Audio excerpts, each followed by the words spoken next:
Hello there. Hey chat, how's it going? Welcome to the Wednesday stream, where I am just getting everything set up. Before we begin, massive shout out to Sertari, who made this beautiful and adorable animated emote.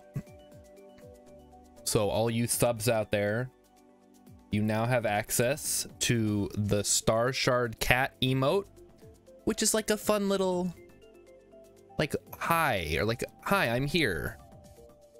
Or, hi, welcome to the stream, etc., etc. It's the perfect emote that the stream has been desperately in need of. Look at all those cats. So great. Am I live? I'm live. Yes. Let's click on that. Let's get the chat going. Let's get Kerbal Space Program going. And we're running a little slightly behind schedule here. Somebody who will remain nameless decided that it was okay to like have dinner at 5:50. So that's where we are. Hey, Dralo. Greetings from Deutschland. It's already Donnerstag. Excellent. As a former resident of the beautiful country of Germany, I wasn't like legally a resident. I was just there because my dad was in the army. But I had a good time. It was a super fun time when I lived there. I got to experience a completely different culture. It's not that different. Like, I mean, they still like have all the stuff we do. It's just, you know, they speak German. So let's, oh, did I tweet? I did tweet. All right, tweet is out. Tweet has been noted, tweeted. What else we got? Hello, everybody. Satari says, fun fact, I stole the colors from the actual cat. It's true. I sent a picture. Where have I lived? I was at Hohenfels. So I don't know if that's like super familiar. It's near Regensburg. I think was the closest like big city. We got this going. We got the music going. Everything's looking good. KSP is still loading because why not? Although I will show that I'm here. I am here. Hello. All right, so I am physically here. Let me adjust the camera a little bit. I think it's got tilted a bit when I put it in today. All right, other than that, let's get the cord so it's not behind me. That could cause problems. Hey, there's KSP. All right, so we're gonna transition on over to the game. We're gonna pick up where we left off, which I want to say we had just gotten back from a Mun mission. Or no? We had landed on the Mun. We didn't finish though. Rescue Barfrit. Oh, don't say barf. Oh, gross. Let's see what we're looking at here. Conquistador. Oh, that landed on the Mun, huh? Some of our debris has landed on the Mun. We'll just terminate. You know what? I won't terminate that just yet in case it's I mean, I'm pretty sure it's not manned, but I'll save it for when we get back. You think I just got back from Minmus? That is not the case, Rilip. Come on. So let me turn off flags. We'll leave debris on for now. I want to say we picked up Fredzer, so we can delete Fredzer's scrap from being tracked. Dewberry. Did I seriously take a rescue from Orbit of Minmus mission?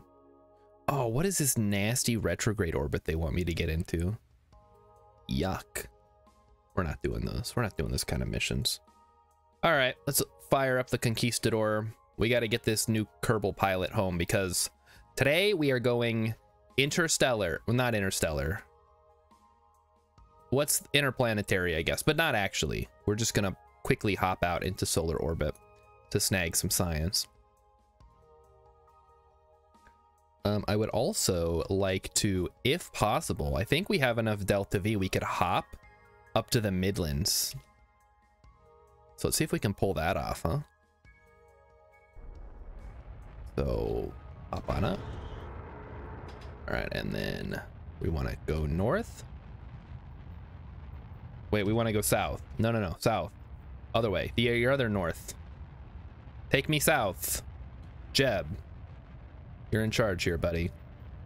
Get us where we need to go. Get us to the Midlands. Just scooch it over a little bit more. So, Rilip, I'm really looking forward to your ongoing Oxygen Not Included playthrough because my game has gotten like completely insane. I have 3 bases going. I'm about to set up a 4th one on the swamp planetoid so I can ranch critters for food, which I won't spoil anything if you guys don't know about the thing that's on the swamp planetoid. Let's just say it gets hungry and I need to provide it a lot of food to get the stuff that I want. And I cannot believe that I have not found it yet. I have not found the planet, the volcano planet with the niobium volcano that I need to do all the like fun stuff. Really, honestly, I don't know how much you're gonna stream that game. I don't think I could stream it. I know I've streamed it in the past, but there's just so much going on. I'm like, what if we could like eat food, man? You ever notice that like we have hands, man? Isn't that weird? It's like, why do we have hands? Doesn't make any sense, man. Heard about this guy who invented a car that runs on water. Right, so now I think we're gonna go ahead and attempt to land. So let's flop this around. Yeah, we've got plenty of Delta V for this. This should be fine. We'll give it the old max throttle treatment. Yeah, I guess you've never gotten that far in the game. It's just, it takes so much time. Like, who's gonna sit through 40 hours of me playing Oxygen Not Included? I'm surprised anybody sits through these Kerbal streams, honestly. There's not that much going on. I guess a lot of people don't. I gotta start playing more action-packed games again. We gotta bring something in. Bring in a ringer. Like, what do people want to see? What I know KSP is a big draw. What have I said I was gonna do? RimWorld has a little bit more going on. Star Sector is very action-packed, a lot of combat, a lot of like close calls, interesting decisions to make. All right, let's not crash. There we go. I don't know. I guess everybody has different preferences when it comes to watching games. Although, honestly, when I watch streams, it's more for the banter and, like, interacting with chat. Oh, let's, not override. There we go. Turn off override here. And I probably should have done that while I was in space, but whatever. Too late to change it now. No springs, nice legs. It's fine. I actually had this. Well, I had some of the springs way up and some of them like turned off. So, all right, let's observe the mystery goo. We got the moon's Midlands. Go ahead and grab that. Yep.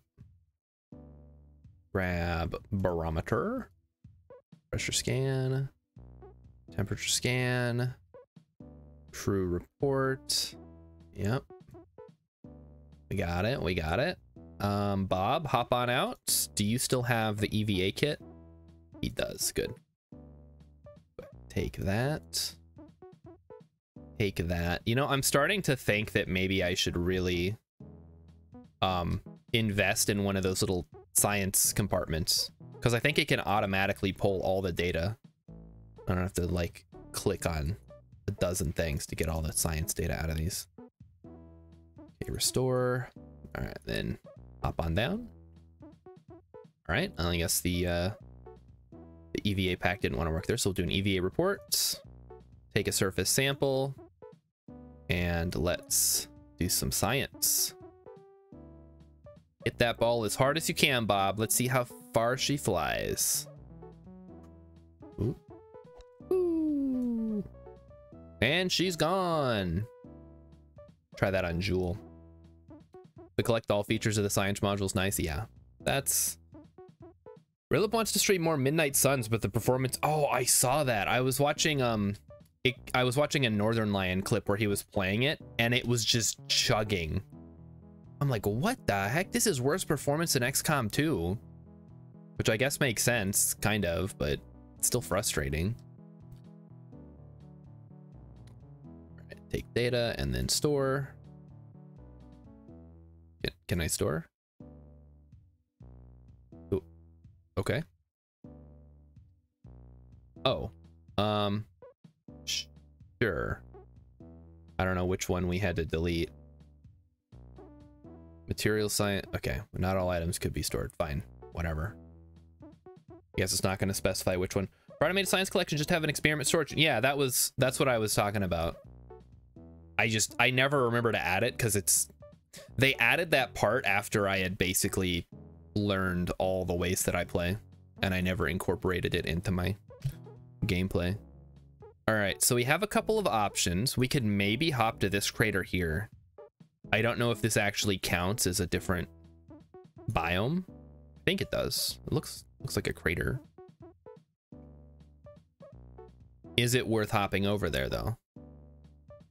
We've got 2,000 meters per second. I want to have 1,000 to get back, because I think that's sort of around where we have determined. Oh, it's closer to 1,100 actually, isn't it? Rilip says, I'm fairly confident they'll fix in future patches, but until then I just can't stream it. Only big craters or biomes. Well, there's also Midland craters, which is a biome. Let me actually look up where those are located. KSP Mun Midland craters. The Mun. I literally just want to know where the Midland craters are. Okay, Midland craters are located.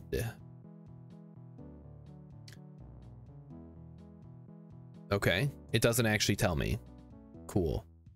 And I don't even know where I am on this map, so this is like useless. Wait, no, I think I see it. I see it. All right. This is definitely a separate biome. So we're gonna head on down that way then.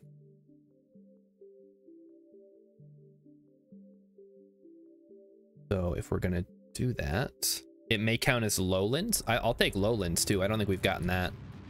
So I believe we need to go this way. Now, if I start running low on fuel, I'm gonna have to adjust a little bit.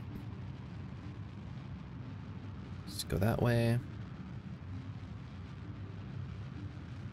Let's point towards the horizon a little bit more. Okay, I don't know why it's twisting me around like that. Oh, we have no electric charge. Oh, that's not great. Can we maybe get some, please? We are getting some. I should have waited. That's not great. It takes up so much charge to move this thing. Oh no. Well, we should have enough fuel to get us there. So we'll just fly out across that crater there. Yeah, it's quite a ways, because this is not the crater we're looking for. It's further out. Rotate 90 degrees. Oh, for better sun. Oh, good idea. Dude, I can't. I'm out of power. Rotate. Rotate. There we go. All right, we got it. Point right at the sun, please. All right, we're gonna cut the engines. And we're gonna let it ride. Yeah, 1,800. We're going 300. Oh, this is gonna be ugly, isn't it?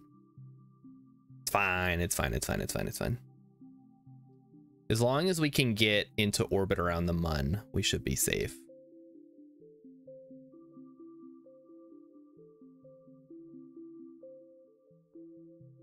Let's go ahead and switch to retrograde. It's fine. We just got to remember to keep one of the solar panels pointed towards the sun as we do this. There we go. We are going quite fast. This is definitely not a landing speed. Oh, a rock down there. Hello, rock. Goodbye, rock. Philip says I started putting solar panels on 120 degree. Yeah, I think the reason we did 2 was because we were hitting the part limit. But now that that should no longer be a concern, I guess I can stop doing it, right?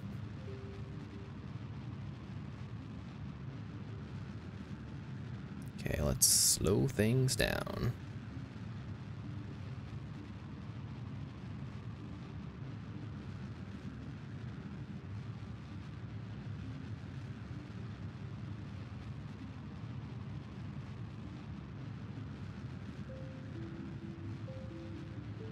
This is not ideal.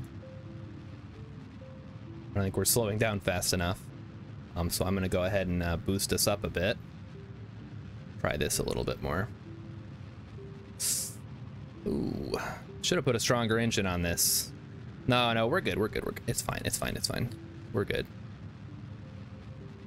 I'm always, every time I land on the Mun, it's always like with a less than 10 thrust to weight. It's always like nail biting. I've lost too many mining rigs on the surface of the Mun. Okay. So now that I'm seeing a couple more people in chat.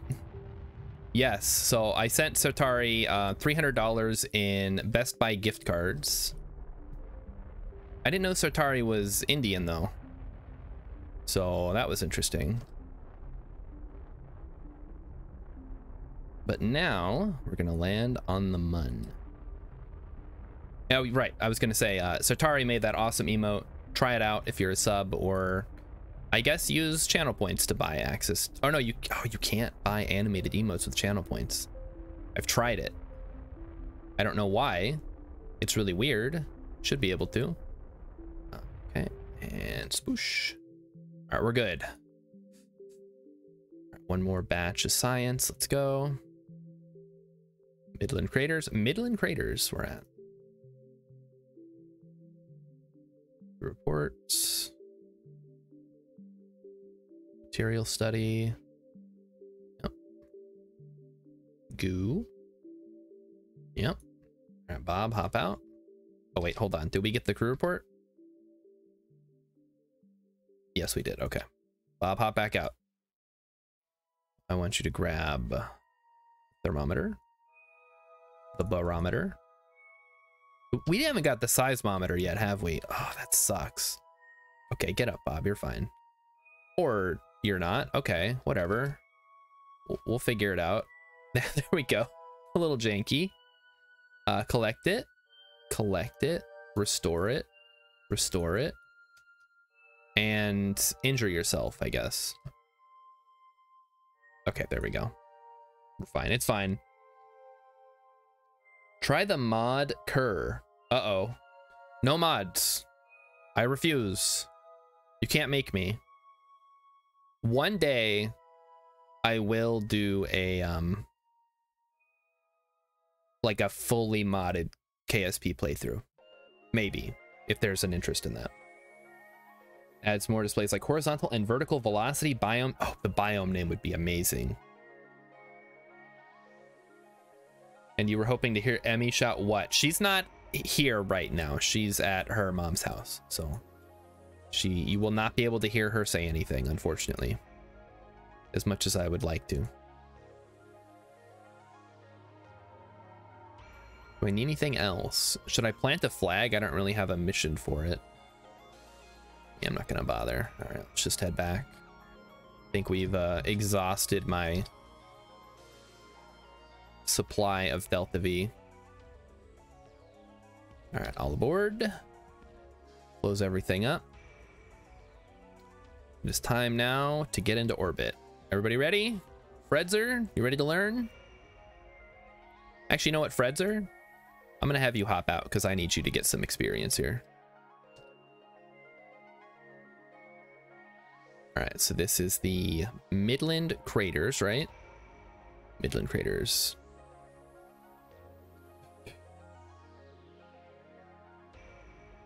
Midland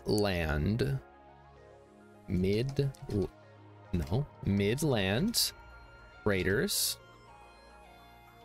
Fredzer was here. Okay. We go to the moon and we choose to do these other things, not because they are easy, but because I am hard. Get in there. Don't need RCS because this does not have RCS. We're going to charge up the battery a little bit more while we're waiting, though. What do I wish this thing had? I wish this had drop tanks on the side. I wished it had like an emergency top section where I could like detach it and it had like an ant. That would be super nice right now. Atari's gonna be quiet because you spill. Oh no, you spilled water on your keyboard. Don't do that. Oh my gosh. I hope it is not broken.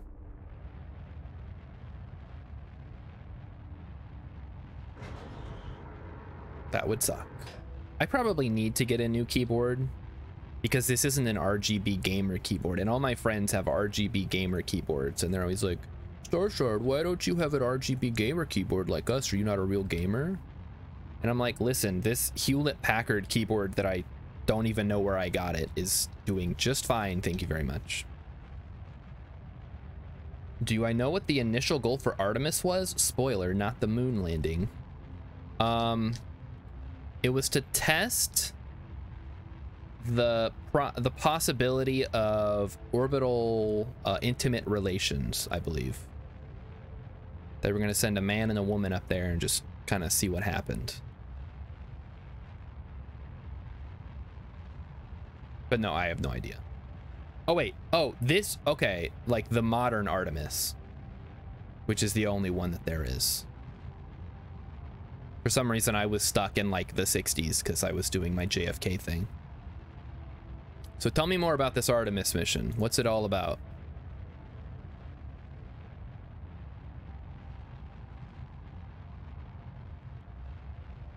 My answer wasn't that wrong, really? Okay, all right. Extended space. I mean, the ISS already tests that. Like humans' ability to survive in space longer term. Like the viability of sending a ship to Mars. Because people are going to have to be on there for like at least 6 months.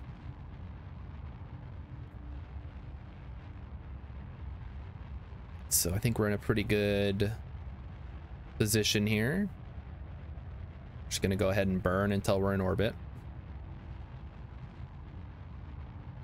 Then we'll worry about getting back to Kerbin. We need to have at least 300 Delta V left when we're in orbit to get back to Kerbin. Which is right there. Hello, Kerbin. Look at that. That's a beautiful sight. Where's a cupola when you need it?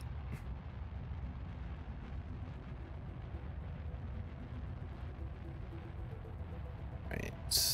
Apoapsis is rising and time to apoapsis is increasing. That's good. These are all things you like to see. And there we go. Okay. Now we're just gonna cruise. Aw, man, it's the perfect night for a chat is broken scenario. Why would that be a... Chat better not be broken. I guess because Emmykins isn't here, she can't tell me, right? Just send a DM to Emmykins and then I'll see it because I'm on her tablet. So heads up, if you're DMing Emmykins, I can see it pop up. I try not to read it, but... A probe was supposed to rendezvous with a small asteroid, grab it with some arms, and return it to moon orbit. An Artemis mission that would rendezvous it manned in orbit, examine it, and collect samples. Oh, asteroid collection. That sounds like fun. We do that in KSP all the time. Well, some people do. I don't. I should play Beyblades in one of those craters. You know what? Let it rip. Let's go. If this wasn't Iron Man, I would take that challenge. And I would try to make some kind of spinning. It would just explode though, I guess is the problem. Starshard has actually been catfishing us the whole time. What do you mean catfishing? I'm not trying to date any of you guys. Isn't that kind of a important piece of the puzzle for catfishing? Explosions are good. I do enjoy the occasional explosion. It's just in an Iron Man scenario, attempting to do a speedrun. Or my interpretation of a KSP speedrun. We'll see. There may yet be explosions tonight. I don't know. I don't know what KSP has in store for us all.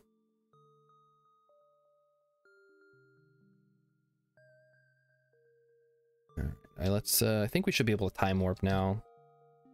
Go ahead and do that. There is our East Farside crater. I don't think that's actually the East Farside crater. I think that's the fake one that I accidentally called the East Farside crater. This might just be the East crater.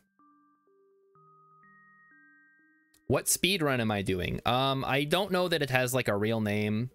So my goal is to unlock the tech tree as quickly as possible using Kerbal in-game time. So we're on day 42 right now. And it's in hard career. So everything, I got money, I got science, I got reputation, all that stuff is activated. So it's not like a traditional speed run, like it's not like an any percent or whatever. But it's the kind of speed run that I am actually capable of doing. Mostly because I can pause and like get up in the middle of it. Switch that to regular. Also, I'm not using any exploits because if I was, I don't know, it'd blow the lid wide open. I'm trying to play as straight as possible. Like I'm not clipping my engines together. I don't, I'm not using like Kraken drives or any of that stuff. There we go. All right. Now let's set up our transfer burn to get back to Kerbin. Kind of a weird inclination, but that's all right. I think we said 270 was usually good enough. Check that out. Oh, that's pretty good. Yeah. All right. And then from there, we just drop it down. Yeah, that works. All right. Start time to burn in 20 minutes. We'll be coming around the mountain when she comes.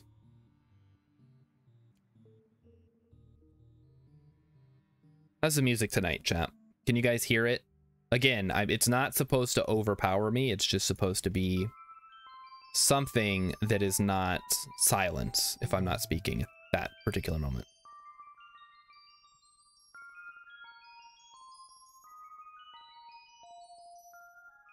But since I mean, I guess I can if I put on the stream. I can't tell exactly what it sounds like, so I have to rely on you guys. Very important. You don't have a chat you can trust. No, let's not go that far. Sounds great? All right. Also, Dan the Noodle. I know I have acknowledged your messages, but I do want to acknowledge welcome to the stream. I saw that it was your first time chat. Hope you're enjoying yourself. If you have any Kerbal Space Program tips, I guess throw them at me. I can't guarantee that I can implement them, but we're gonna try. If you're like, hey, that should probably have a fairing on it, you're usually gonna be right. That's probably just good advice for most of my crafts. So here we go. Just gonna burn. She's gonna turn it off now because I just want to see the actual path that we're gonna be taking. 7, 6, 5, 4, 3, 2, 1, and Say that's good. All right, we're heading home with a bunch of science.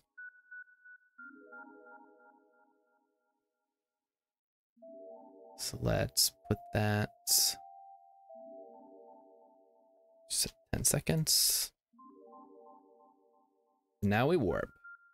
You've never played this before. Oh my gosh. Well, welcome to the Kerbal community, I guess. I'm not sure what has brought you here today, but if you're interested in KSP, feel free to ask any questions of me or any of the people in chat.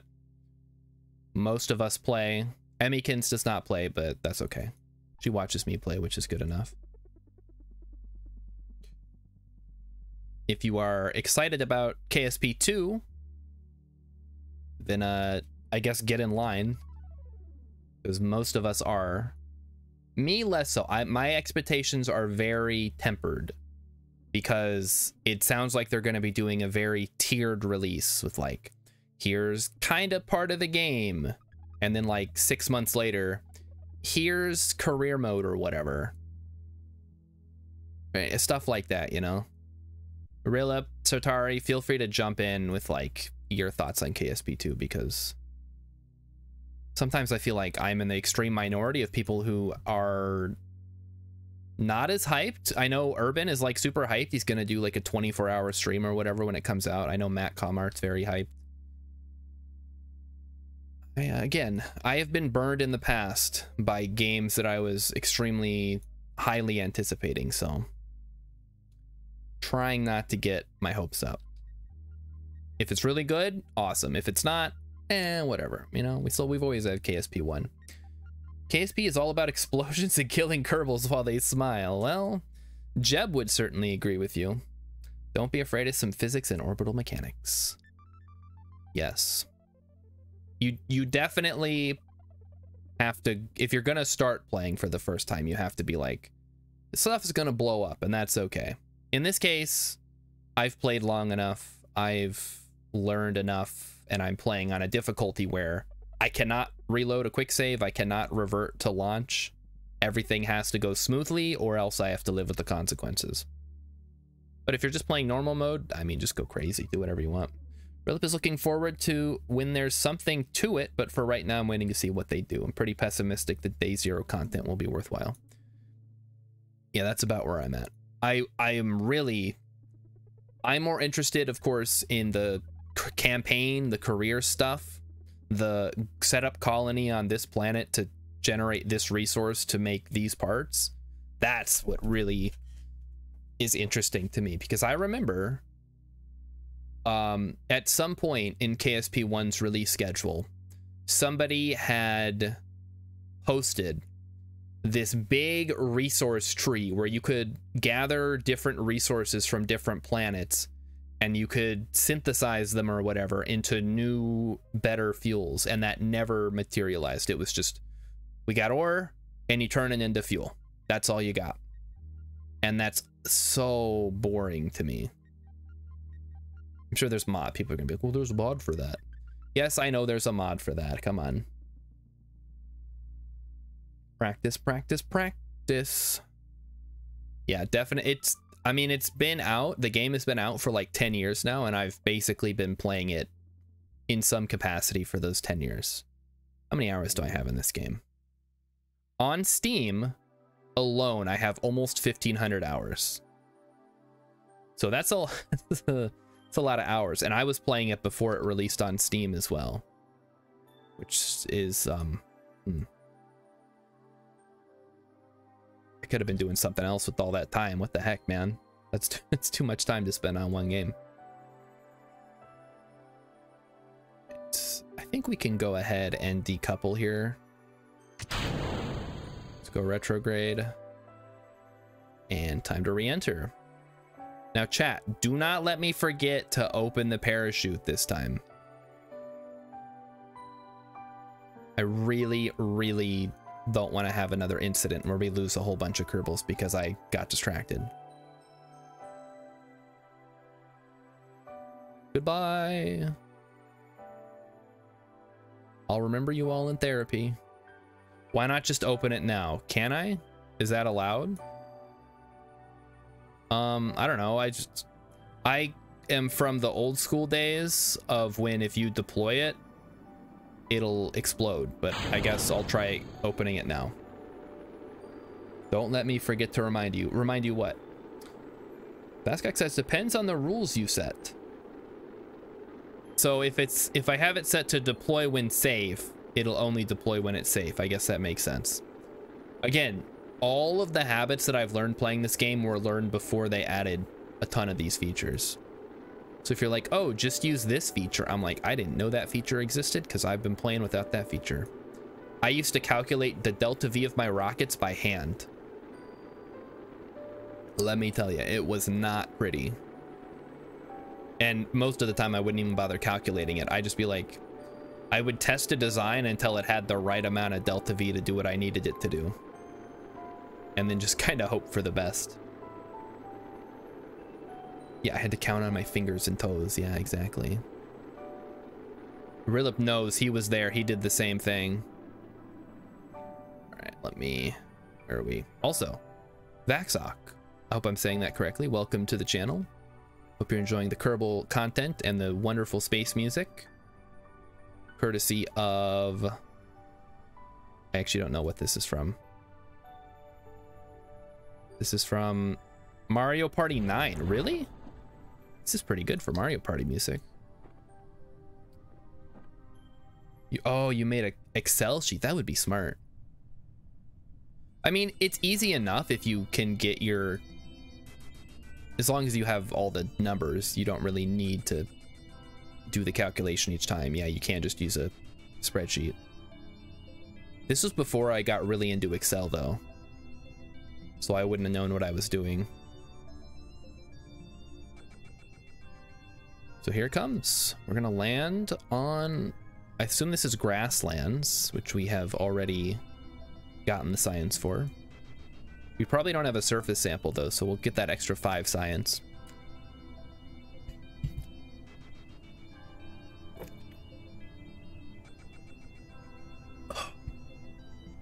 Chat, it is so dry here. I don't understand how it can be like 90% humidity all summer and then like negative 10% humidity all winter. It sucks so much. All I'm asking for is a dry summer and a wet winter. Where can I go to live where they have those? Please don't say like Arizona, because they do not have wet winters. It's dry all year round. It's not what I'm looking for.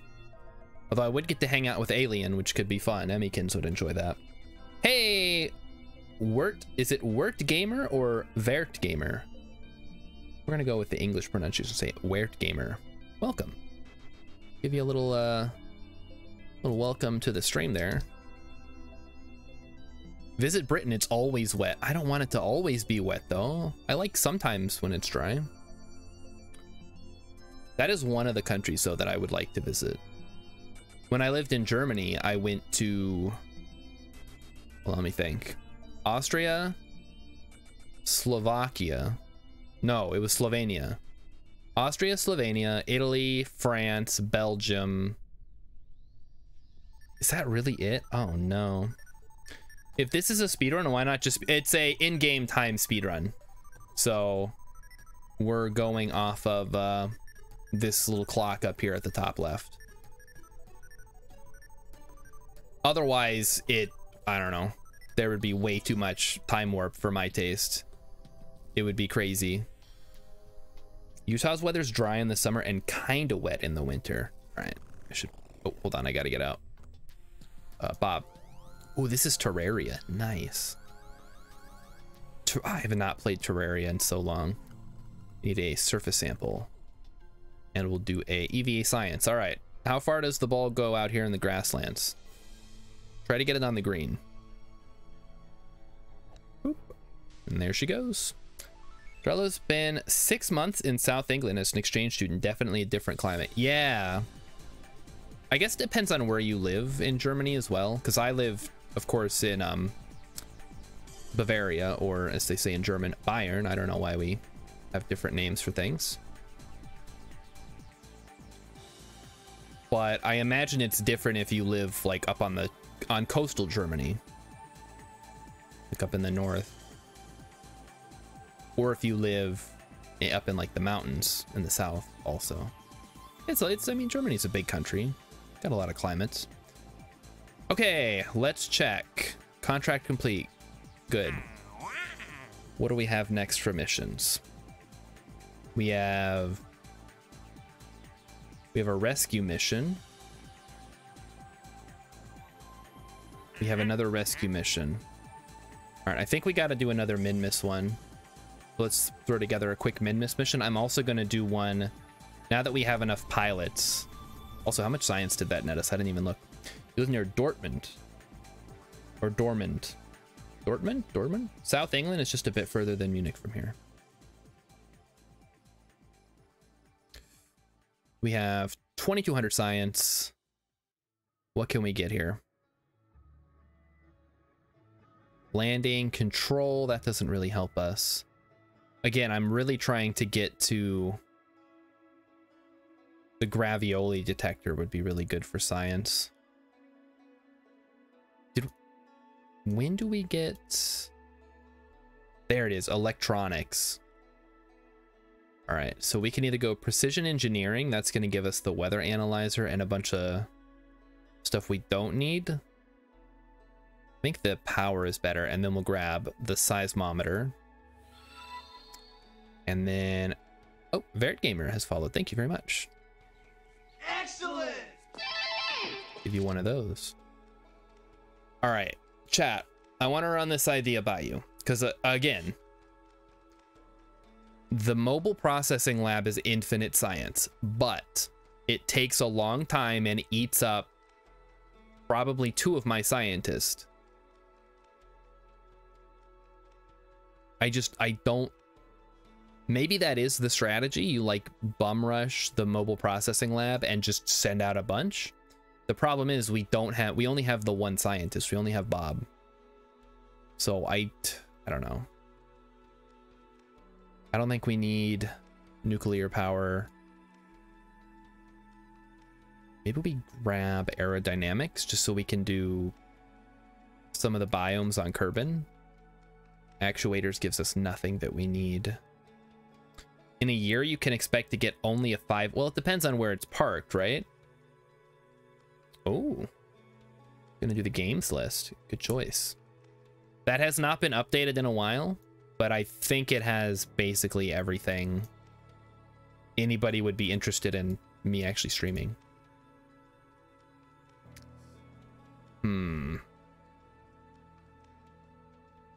And we don't need this electric stuff. Oh, is this Outer Wilds? Oh, yes. I should just play the Outer Wilds soundtrack while we're playing this. That'd be so good.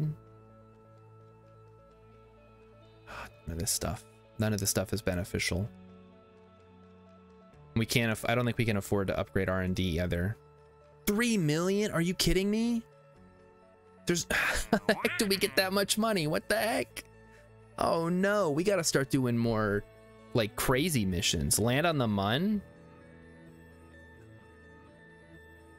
Am I seriously about to take a VIP mission?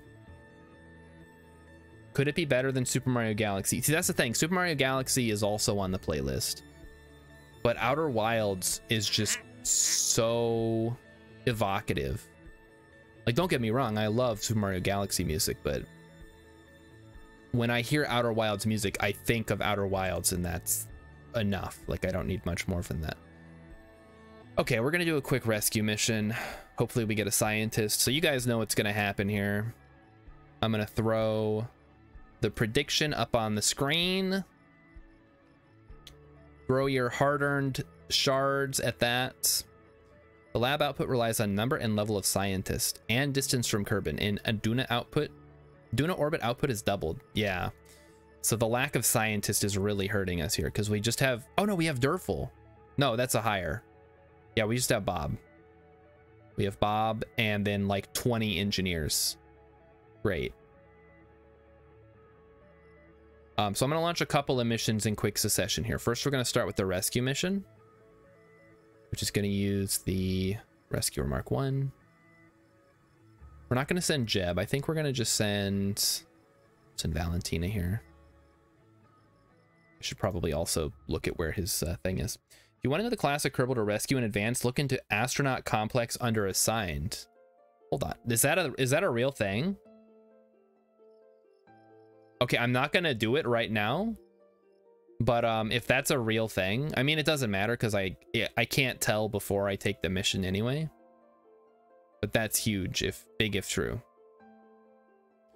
So Barfid's shipwreck. All right, so he's coming around. We're gonna give him a quick warp here. I know this is wasting valuable time, but again, I'm looking at the days, not so much the hours and minutes right now. Go ahead and launch. It's a real thing. Wow. We've been talking about that. Like knowing the class of the Kerbal before we get them, but I thought it was just made up. Well, we're not going to do it anyway because there's currently a prediction going on. So get your bets in now. Which of the 3 classes is it going to be? Keep in mind, I've gotten like 12 engineers and 1 scientist. So use that information as you will. Go ahead and launch.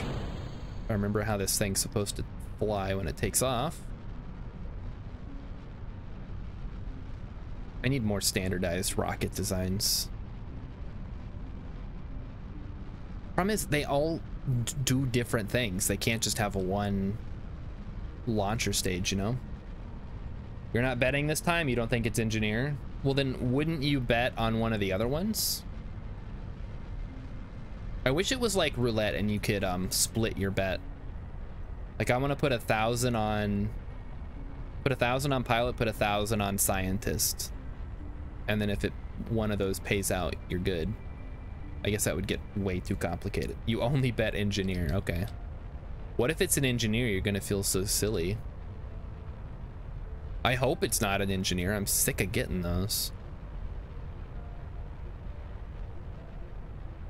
Well, you know what I wanted to talk about tonight, chat? I'm sure everybody who has Steam, I'm sure you guys have all seen that Dwarf Fortress, the Steam release, finally dropped on Steam. And, man, I'm excited. It's been a while since I last played Dwarf Fortress, and I can read the ASCII. Like, I don't play with any tile sets.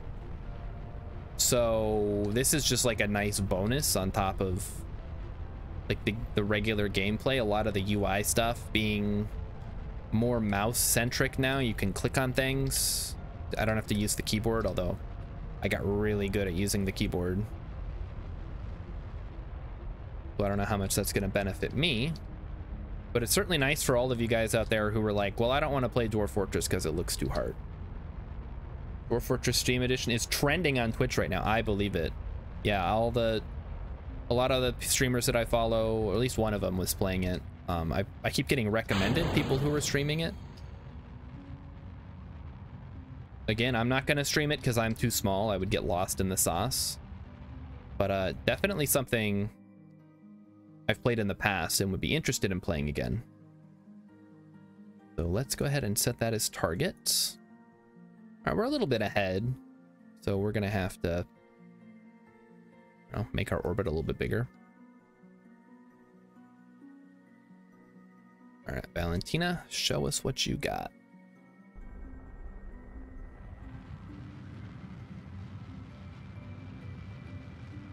Let's see how close we can get this separation. It looks like we can get it pretty dang close. Oh, just kidding. Oh, it's actually getting farther away now because of the way that I'm... Oh, that's... Okay, hold on. Slow down there. Wow. Let's push the orbit out, not in. All right, here we go. Yeah, not my best rendezvous of all time. Arpeggiature says one thing I've been playing a lot is Hearthstone. Oh. I never got into Hearthstone. Just Magic and now Marvel Snap, which I only play when I'm at work, basically.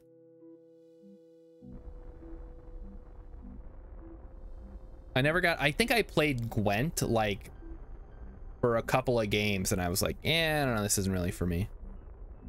It's really tough to rope me into a card game for the long term. What if Dwarf Fortress dies off and you're going to take over the views? I don't think it's gonna die off, and I don't think I'm gonna be the one people go to for Dwarf Fortress content. Just a hunch that I have. I mean, if you were like, hey, Starshard, if you stream Dwarf Fortress, I guarantee you'll get 100 viewers, I would be like, all right, I'm on it. But that's not a guarantee. I don't know how much fun I would have playing it. I don't know how much fun people would have watching it. It's like, again, it's one of those things. We always talk about this. Like, there's so many factors that go into picking a game. And especially at, like, the kindling level that I'm at, where you gotta, like, blow on the embers to get them to go up. You don't want to switch anything up, because it's gonna kill your momentum. Stop playing Constructed when Battlegrounds came out. Is that Hearthstone? Oh, Hearthstone. Rilip says, Starshard, I guarantee if you play Dwarf Fortress, you get 1 more viewers. Oh, I'll get 1 or more viewers. Yeah, okay, thanks. All right, this is a very awkward orbit we've got ourselves into. Can we turn this into a positive, I wonder?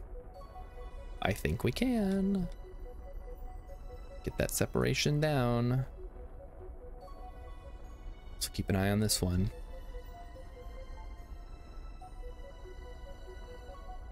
So I was watching a review of my favorite movie today.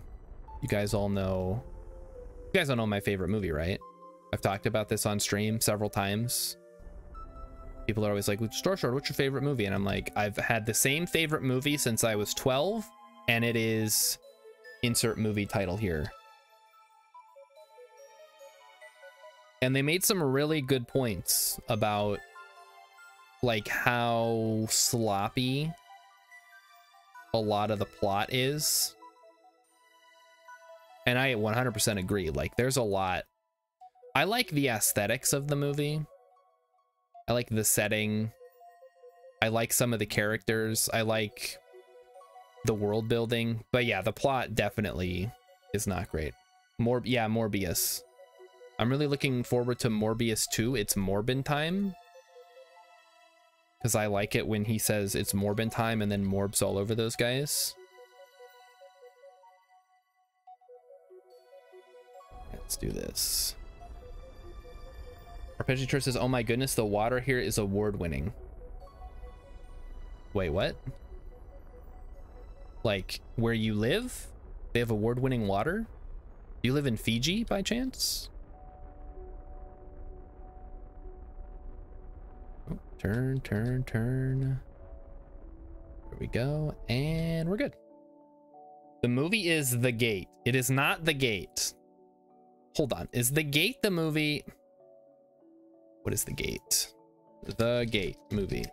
1987 film. That's the one where the kids open a portal to hell, right? Not to be confused with The Seventh Gate. Yes. Follows 2 young boys who accidentally release a horde of demons from their backyard through a large hole in the ground. I have not seen that movie.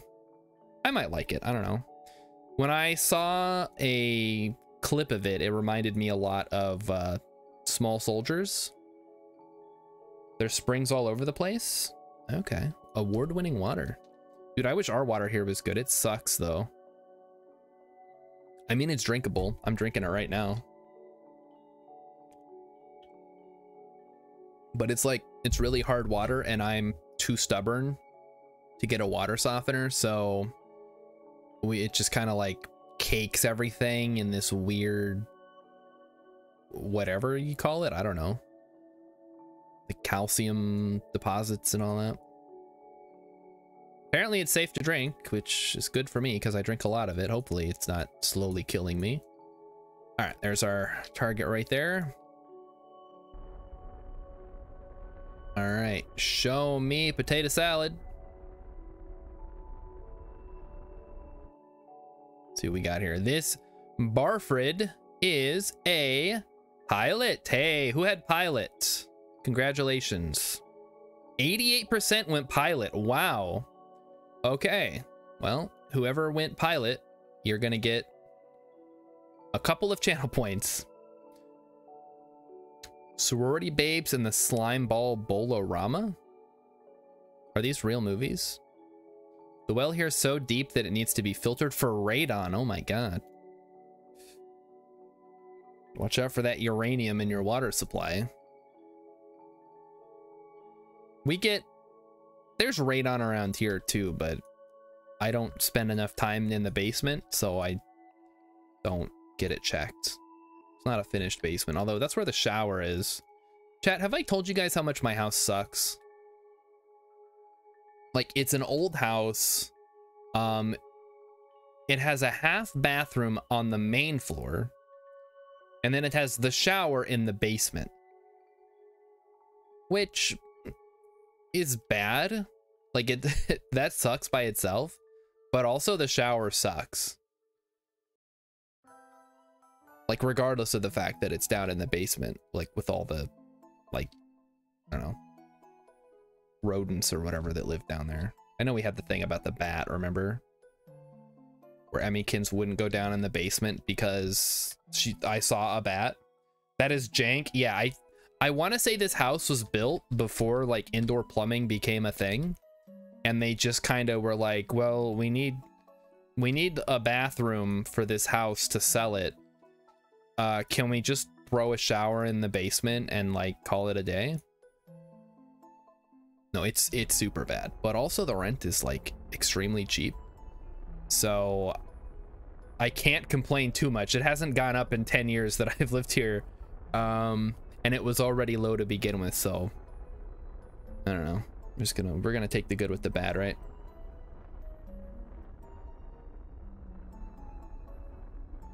Sorority Babes is a real movie, and it's a schlocky mess. It's part of that weird era of trauma. Oh, trauma movies. Okay, I haven't seen any of those. Yes, so there was a bat.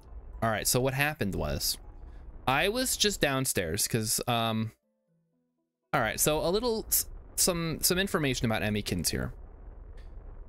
She likes me to like be down in the basement when she's taking a shower, because she saw a mouse one time and is convinced it's gonna come back and kill her.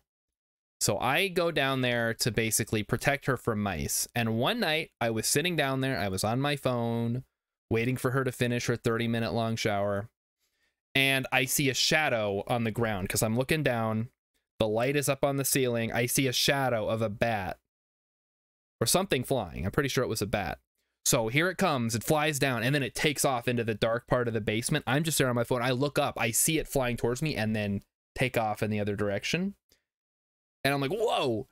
And then Emmykins is like, what? And I'm like, I'm pretty sure I just saw a bat. And she freaked out because she hates bats even more than she hates mice. So basically she refused to go down there unescorted for like weeks afterwards. But yeah, I haven't seen it since, so it must have found its way out, I guess. I don't know. And I haven't seen any mice since we put out mice traps. I mean, it's whatever. What am I gonna do? Fist fight the bat? Oh, I have.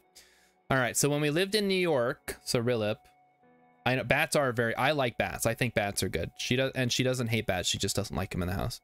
When I lived in upstate New York when I was in the army, Emmykins woke me up in the middle of the night because something was flying around our bedroom. I thought it was a big moth, which was wishful thinking on my part, I guess. Turns out it was a bat that had somehow gotten into our bedroom. I had to catch it and release it outside. And then we got another one, and I was just like, I'm not dealing with this, so I called the landlord, and she sent some people over to deal with it. But it's just like, how are these bats getting in here? Why are they coming into my house? And why won't they leave when I like open a path to leave? Do I live in a cave? You know what? At this point, it sometimes feels like it. But no, I do not. Sadly, I do not live in the bat cave. If I had access to the bat computer, my streams would probably be higher quality. Why don't they leave? That's wild. My wife had a bat story like that from when she was a kid. I've never seen one up close. Yeah. Oh, and you know, another bat story. When I was working at a grocery store when I was going to school, there was a bat flying around the store. I had to chase it around and like catch it and let it go outside. I'm like, why am I always the one who has to like chase down bats and catch them and release them? I guess because I'm not terrified of them. Like if I see one, I'm gonna be like, whoa, that's a bat. But I'm not gonna like freak out. I'm just like, oh well, let me get a towel, I'll catch it and release it outside, no big deal. Some people though, just like, oh my gosh. I'm putting Emmykins on the spot here, but yeah, she will freak out if she sees something like that. I'm the designated Batman. It's my role in life. Again, I haven't seen the basement bat since we saw it like earlier this year. And it's been a long time since I've had to deal with the bat, so. The main thing is, you just gotta tire them out and they'll like land on something, then you can catch them. When you see a bat, you get excited. I mean, it would be cool if I saw one if I was outside, but when it's in the house, I know I'm never gonna hear the end of it, so.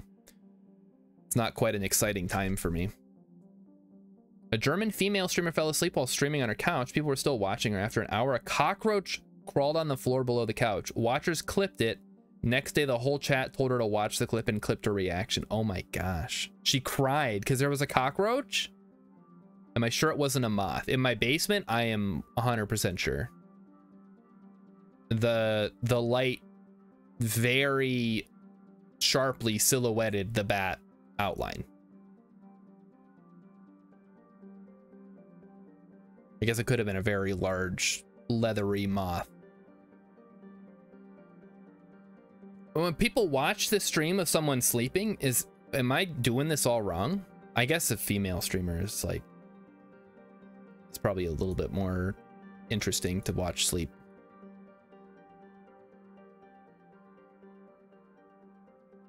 Yeah, I don't know. I don't know if I don't want people to watch me while I'm sleeping. I make weird noises. It's not appealing. She told her boyfriend live on Twitch that she demands to move to a new place. What the heck, man? It's just a damn bug. Like, clean your house, make sure there's no food out and the roaches won't come in and try to eat your food. Like, you keep your house clean enough, like there's not anything for pests to sustain themselves on. I mean, yeah, you're gonna occasionally get like an ant or maybe a mouse like finds its way in, but clean your house, put out traps, call up your local Dale Gribble to come over and spray or whatever, and you're good to go.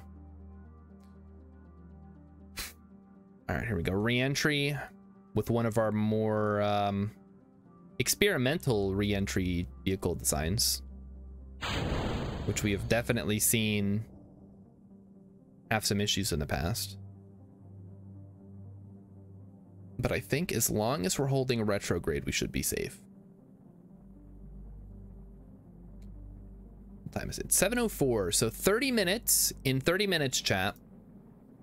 If you guys remind me if I forget, we're going to have our little halftime, you laugh, you lose, eat the nasty bean competition. So if you have any funny videos to submit, please either submit them in the Discord or send a link to Emmykins and she will get it to me. And we're gonna watch that in 30 minutes, just as your 30-minute warning. Get those videos in. Remember, the goal is to make me laugh, so ideally it's something that's funny to me, not just to you. Although if you find it funny, I guess congratulations.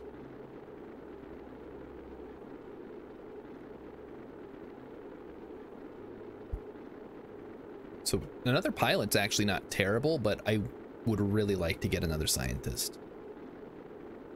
We're desperate for another scientist at this point.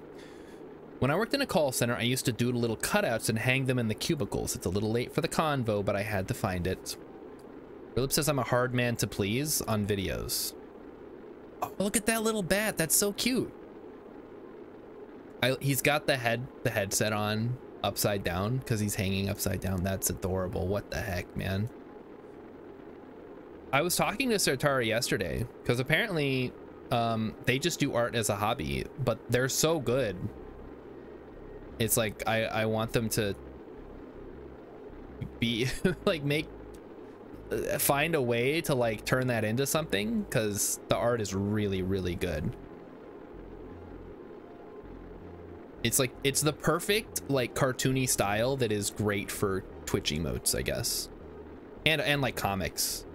But the style is just really, it appeals to me personally. Maybe it's just me, I don't know. I like it. Let's burn off the rest of the fuel here. Okay, slowing it down, there we go. And now we hope that we burn off enough speed to fire the drogue chutes before we explode.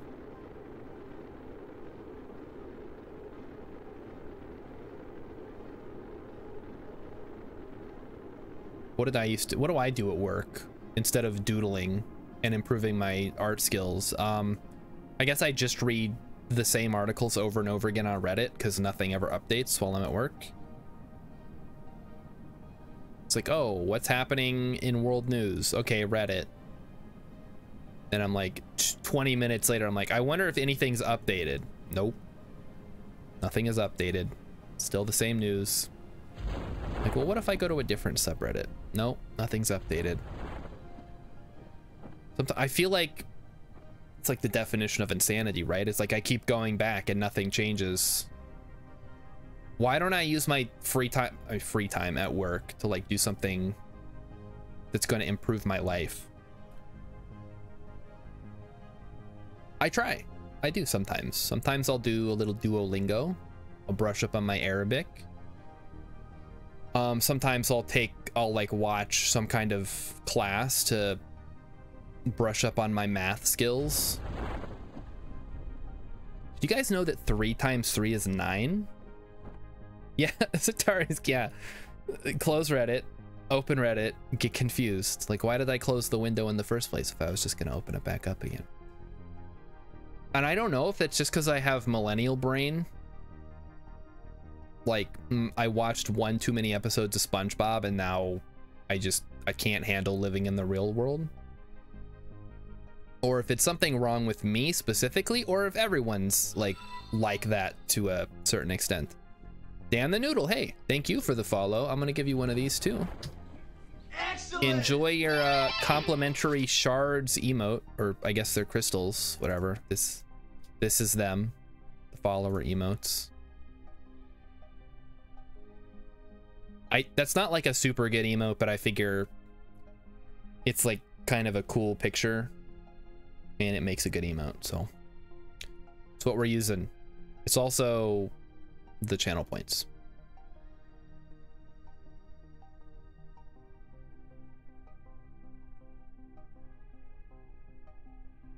We were talking about the gate.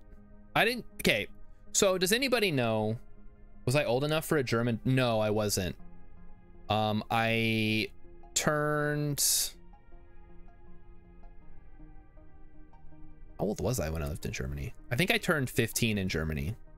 That was the oldest that I was, so I wasn't old enough.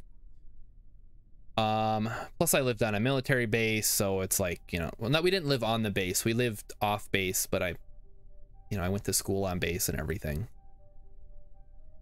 I think I've showed it on Google Earth before. We like zoomed into the house that I lived in.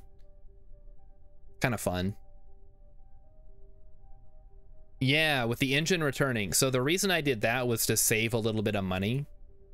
And I figured it wasn't that big of an ask for the chutes. Because the engine's like one of the more expensive parts on top of the capsule itself. So for the inner, if I'm going to the Mun or Minmus, I don't bother bringing the engine back because we got to put the heat shield on.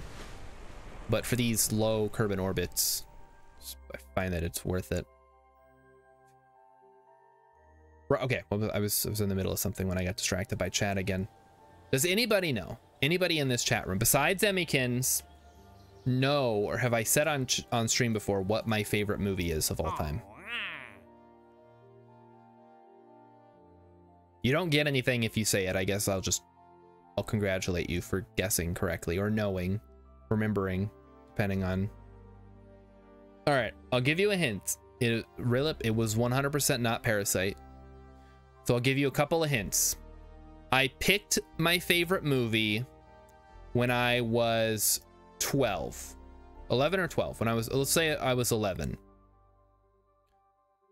It is a animated movie, and it is a science fiction movie.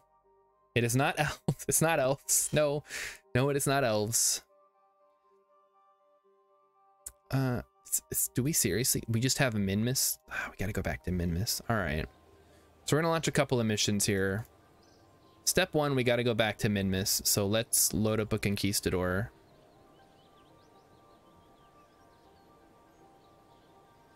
We have multiple conquistador. No, they're the same one. Okay. So we're not gonna send Jeb. We're gonna send Valentina, and we're gonna send Bob. All right, let's go ahead and launch this one first, because they need to pick up the Kerbal that's currently stranded in orbit. How old am I? Oh, okay, right. I was 11 in the year 2000. Let me make sure. Okay, I don't want to confuse anybody. When did this movie come out? Okay, it came out in the year 2000. Let's just say that.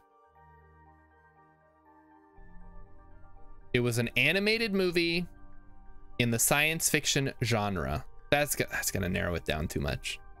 Oh well, you guys will figure it out. Dino Treasure Planet? It's Titan AE. Rilip got it. Okay. Yeah, it was not Treasure Planet. I've actually never seen Treasure Planet. Not the American one anyway. I've seen Bulgarian Treasure Planet. Tell the crew to push the Whopper button. So there you go. What the heck is Dino Planeteers? That sounds awful. Or maybe awesome? I don't know. One of the two. Could go either way.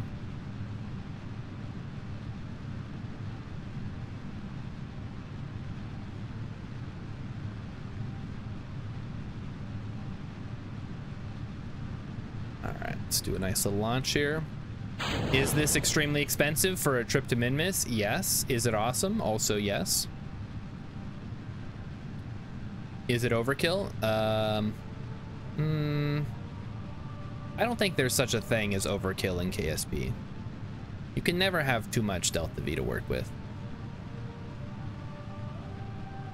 All right, scoochy scoochy. Keep it moving, keep it moving. You almost said Atlantis. Dude, Atlantis is like up there though. Atlantis is so good.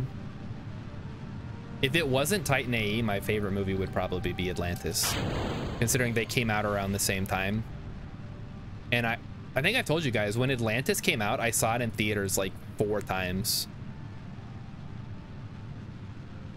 Because I believe it came out during the summer. I would have been at my grandparents' house, and there was nothing else to do besides, I mean, I guess go to the movies. I don't know. I don't remember. That was a long time. 80s cartoon show. Dino Riders the movie. What the heck? Did I know it's possible in KSP to have 5 or 7 times symmetry also? No. But I can't imagine I would ever have a use for that. I mean, it's cool that it exists though. All right, now we're gonna transition to pointing prograde. All we gotta do is get this baby into orbit and we'll be good to go. Rilip remembers Dino Riders. All right, I'm gonna look this up as soon as we're circularized, because this is like, Dino Riders sounds like something that I should have heard of, but I also, oh, hello Cat. All right, Cat has come to visit. Hi, did you see the new emote we made for you? Yeah. Sertari used the color of your fur to make it properly. All right, I'm gonna have to have you not be on the keyboard though, buddy. Thank you. To be clear, I do not remember it at all. Okay, Brilip does not remember. He does not remember Dino Riders. Is it Dino Riders or Dino Planeteers? So I can properly look it up. Are we too low in the atmosphere for this? Do I need to aim up a little bit? Let's aim up just a little bit here. Because it seems to me we're not getting quite enough altitude.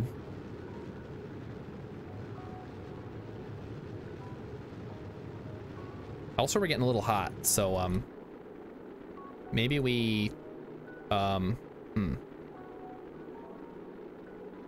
maybe the thermometer cannot explode. That would be cool. Let's try to avoid that from happening. Spin it to win it.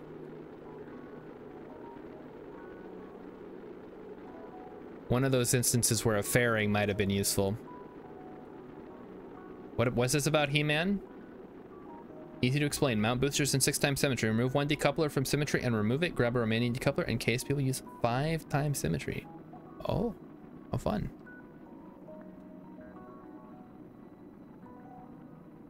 The only He-Man show that I've ever seen, as long as you're bringing up He-Man, is the one that was on Netflix, or is on Netflix, that Kevin Smith made, that people complained about because there's not enough He-Man in the He-Man show.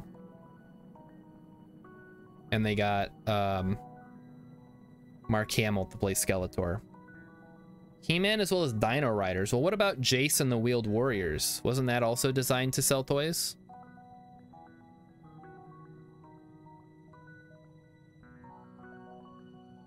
Basically every 80s cartoon was designed to sell toys. I don't know why that, I mean, that doesn't make it special.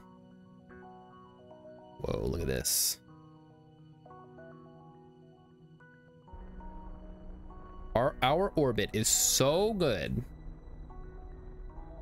that we're almost in orbit and we haven't even hit periapsis yet, or apoapsis.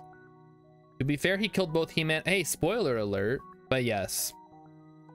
Well, because it was supposed to be a continuation. It's like 20 years later. But yeah, I guess nobody who's watching a He-Man show, for the most part, wants to see what is essentially He-Man fan fiction without He-Man. Hear me out. A He-Man movie with Nicolas Cage starring as both He-Man and Skeletor. Okay, is that the whole pitch? Is that all? Do you have any other characters in mind? Because they already tried to make a live-action He-Man, and it did not go well. I guess we'll say that much. Yeah, I need more Rilip. There's got to be more. You can't just be like, gentlemen, let me propose to you Nicolas Cage.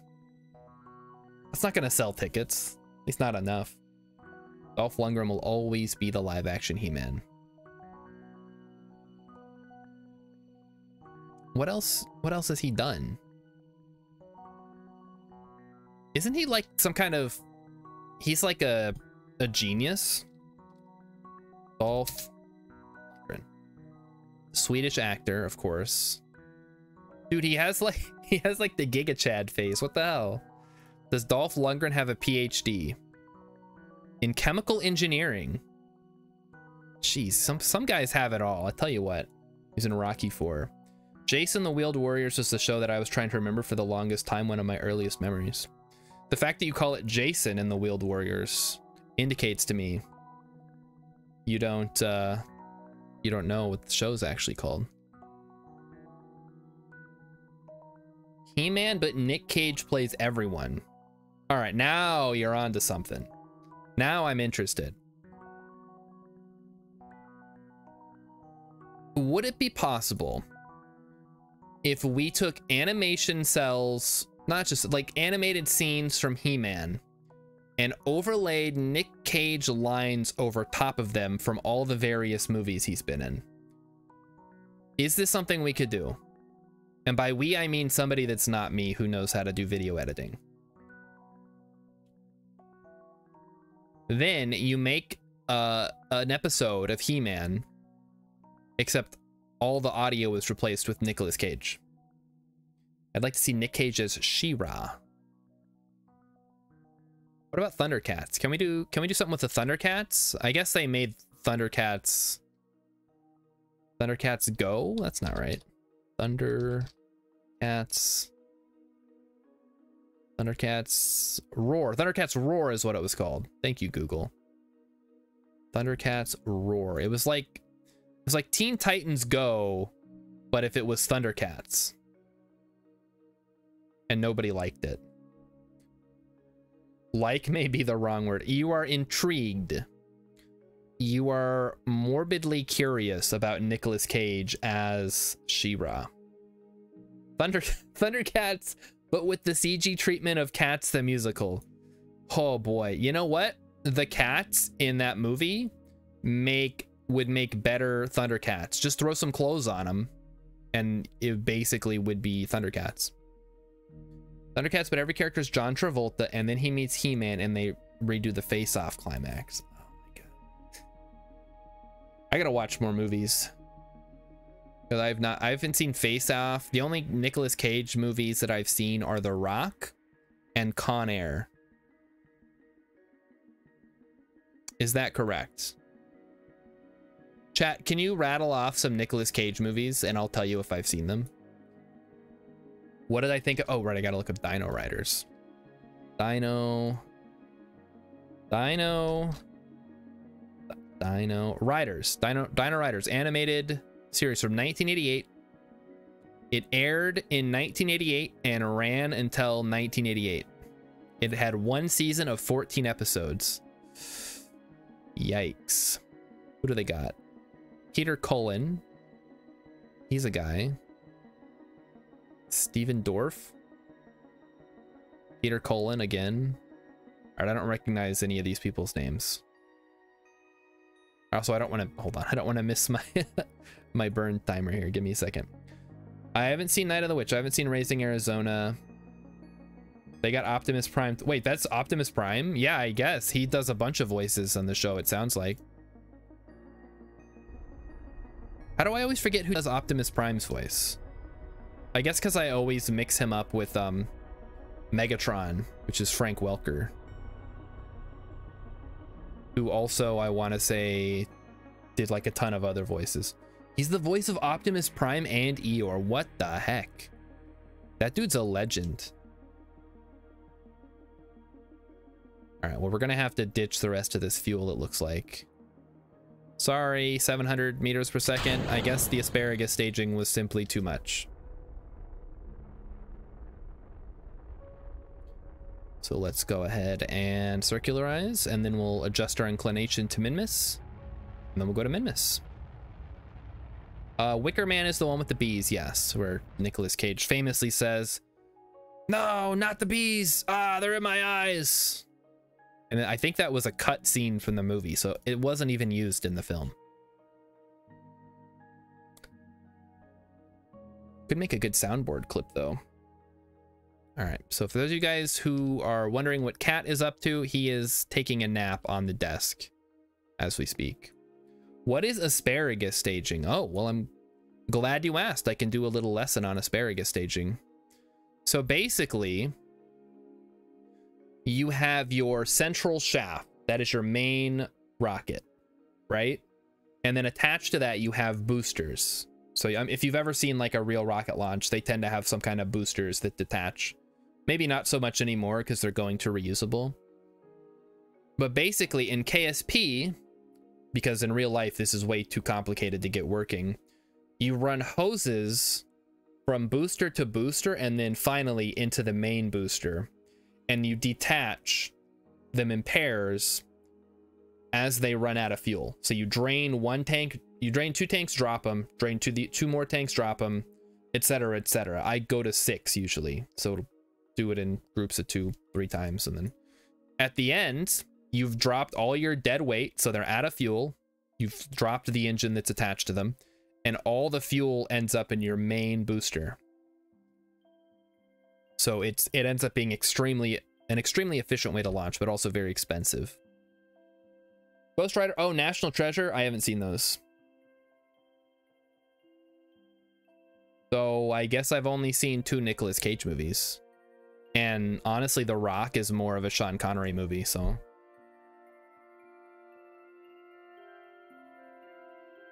What does that say about me? I don't know. Probably not that much. Mostly that I just don't watch a lot of movies. It's one of my blind spots of pop culture, my lack of movie knowledge. Okay, there we go. I believe we're pointing the correct way. Yes. Yes, we are. All right. Why isn't it just called Brussels sprout staging? Because it doesn't look like Brussels sprouts. It looks like asparagus stalks being pulled off from the central stalk, or however asparagus works. I guess you could call it like string cheese staging, but I want to say they were keeping the vegetable theme, because the one where you drop off all the boosters at once is called onion staging, because it's like peeling layers off of an onion. Some do call it onion staging. Well, that's, yeah, there's onion staging, and then there's asparagus staging, and then there's beefsteak staging, which is where you just use one giant booster and there's no staging at all. I guess you would call that an SSTO. I call it beefsteak though. Makes a cool, yeah, if you're doing onion staging, it does make a pretty cool little cross there. I gotta keep an eye on this. Approaching the ascending node. Here's the thing about streaming KSP chat. There's a lot of stuff that is very important for me to pay attention to, but my attention is being dominated by you guys and also my cat, who is just right here. Ogre. They call it ogre staging because it has layers. Yeah, he's I don't know, you guys probably can't. Yeah, he's below frame. Hold on, I'll see if I can do we just 2:30 a.m. bed's calling? All right, have a good night, ma'am. Thanks for stopping by. Always nice to get some Europeans in here. Makes me feel more cultured.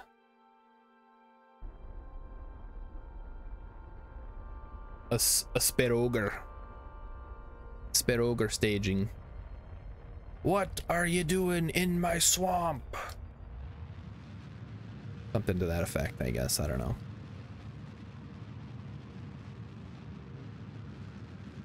We passed it. I should have started a little earlier. So Valentina does not have the SAS hold, so I got to do this manually. And we're good. Okay, close enough. We'll work out the rest of it eventually. I believe it is, let's see, where's Minmus? Over there. I want to say it's like 930 to get to Minmus efficiently.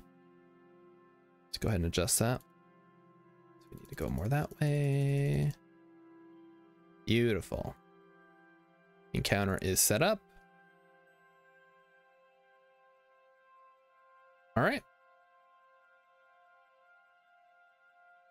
Can I get a little closer, I wonder? Probably. It's not going to matter too much. That's pretty good. I'll take that. We'll work it out when we get there. That meme is so ogre done. Ooh. Satara, you're trying to get my attention. Too late. I moved the chat so that if I'm looking at it, it's like I'm looking at the camera kind of, except I'm looking down, which is... Maybe if I scooch it over, if I move it up. Doesn't quite work. Oh, crap. Oh, no, I messed it up. Perfect. There we go. All right, you guys want to see Cat, right? That's what people come here for. Hold on. Let me do this. You were trying to distract me, huh? I see how it is. There's always something with you guys. All right, designated cat cam coming online shortly here. Why is this able to spin freely? That's not what I want it to do. There we go. All right, cat. I'm putting you on the screen, buddy. Just hold on. All right, there we go. And we're back. So you can now see Cat in all his chubby glory. But you can't see me. Well, you can see my hands, I guess. That's good enough, right? People were like, Starshard, why don't you have a cat cam? Well, now I do. So there you go. You guys can watch him until he gets bored and goes away. All right, 4 minutes until burn. Go ahead and time warp so we get there faster. Then once we've launched this, we're going to launch Jeb on a... Oh, shit. I missed it. Oh, no. I wasn't paying attention. I wasn't watching. Okay, and he's leaving now. What the heck, man? I just moved the camera. Come on. Well, now you see nothing. You just see my desk. The camera really does add 25 pounds. Yeah, he's gone. All right, whatever. We got to burn for like a minute anyway, so let me fix the camera. Ooh, there I am. And up. Oh, too far. No, too far. I may have gone too far in a few places. All right, there we go. I think we got it. And yes, that is my hand. I mean, it's not like you guys can see my feet, so I should be safe, right? That's the one you gotta blur out on Twitch. You gotta blur out your feet. Because there's some real weirdos on this site who will just take clips and screenshots of people's feet and then sell them to other people. Oh no, it's your hand.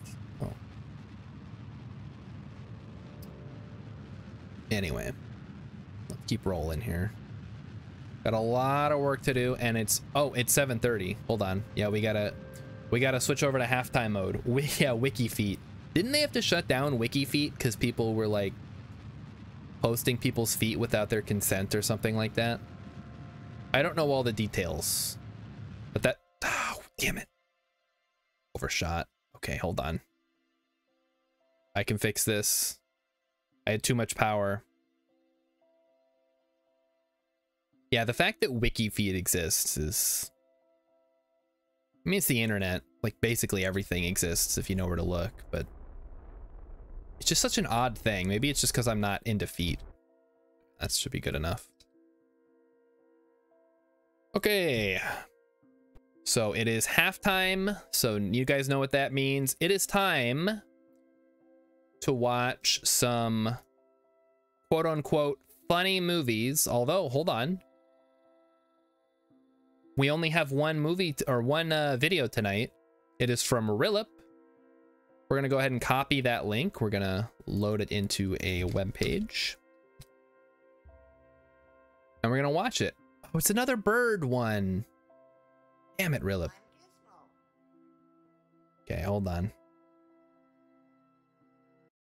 Pause the music. Head back over. Load up the window.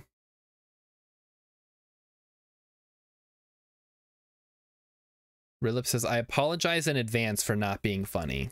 It's all right. I mean, that just benefits me because then I don't have to eat the bean.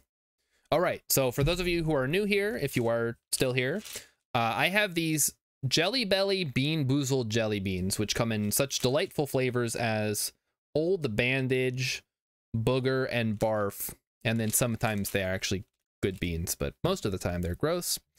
And every stream thereabouts, we have a little intermission where people can submit funny videos for me to laugh at. If I laugh at them, I have to eat a bean. If I don't, I don't. So my goal is to not laugh. So here we go. This is a hilarious talking bird. I'm Gizmo. Hello, Gizmo. Who are you? I'm Emily. Hello, Emily. Say my name. Yeah. I'm talking. Do, do, do, do. Se me paró, se me calmó. Que cara príncipe. Oh, is that the is that the Great White North? Se me paró. Ooh. All right. I did not laugh, Philip. Atari couldn't find any videos that would make me work. Well, that's okay, because you know what, chat? You know what we're gonna watch now? We're gonna watch a video that I have chosen. I am very excited about this game. If you guys are not familiar with this, this is shaping up to be the Pokemon game that I always wanted, or at least that I want now. So prepare yourselves for this. This is happening. I thought that was the hockey start sound from String. Yeah, that's it's the same. Yeah, it's from the same series, because that's from the I can't remember. We just watched Strange Brew like a couple months ago. Emmykins, help me out with this. Anyway, we're gonna watch this trailer. So this is for, of course, the game Pal World. We have Jet Dragon. They're just introducing some of the pals. We have Pyrin. Oh, they're going real fast. Hold on. Let's get a look at some of these pals. This is Valet. Look at that. It's a plant type. Reptignio. I'll go back. Hold on, that looked kind of cool. Reptignio is a fire and ground type, or whatever they're called in Pal World. What if Pokemon... They already made that. It was called Pokemon Legends Arceus. Emmykins, I need you to remind me what the Strange Brew thing was from. This is really loud. Hold on. Daydream. Yeah, this guy. That's kind of a fun pal. Toko? Here's some talking birds for you, Rillip. I know how much you love goofy birds. We'll get you a Toko. Look at these guys. They look so stupid. I love them. Lylene. Look at that. It's a plant type. Boltbane. Never seen that design anywhere before. It's really original. I like this one. Pangolett. It's the Hungry Penguin Pal. Pokemon has God, so I'm still waiting for them to add Jesus. It wouldn't... Arceus is God, right? Or it's like the Pokemon God. Would Mew be like Jesus? And then Mewtwo is like... I don't know, like the false prophet. Oh no, it just got stomped. What is this guy? Oh, Broncherry. Get it? It's like Brontosaur and Cherry, because it's like a plant dinosaur. Lamball being chased by a Lovander. Oh my. TOS chat? I made myself laugh. I'll eat a bean, don't worry. I basically am always going to eat a bean no matter what on these intermissions, but it's always fun to make you guys try to make me laugh. Oh, Emmykins is going to love this little guy.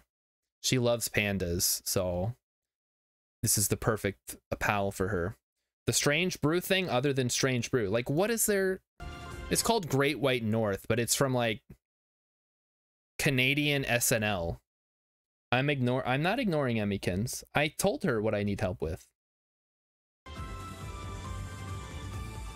Oh, here we go. This the gunplay now. Yeah, look at the gunplay.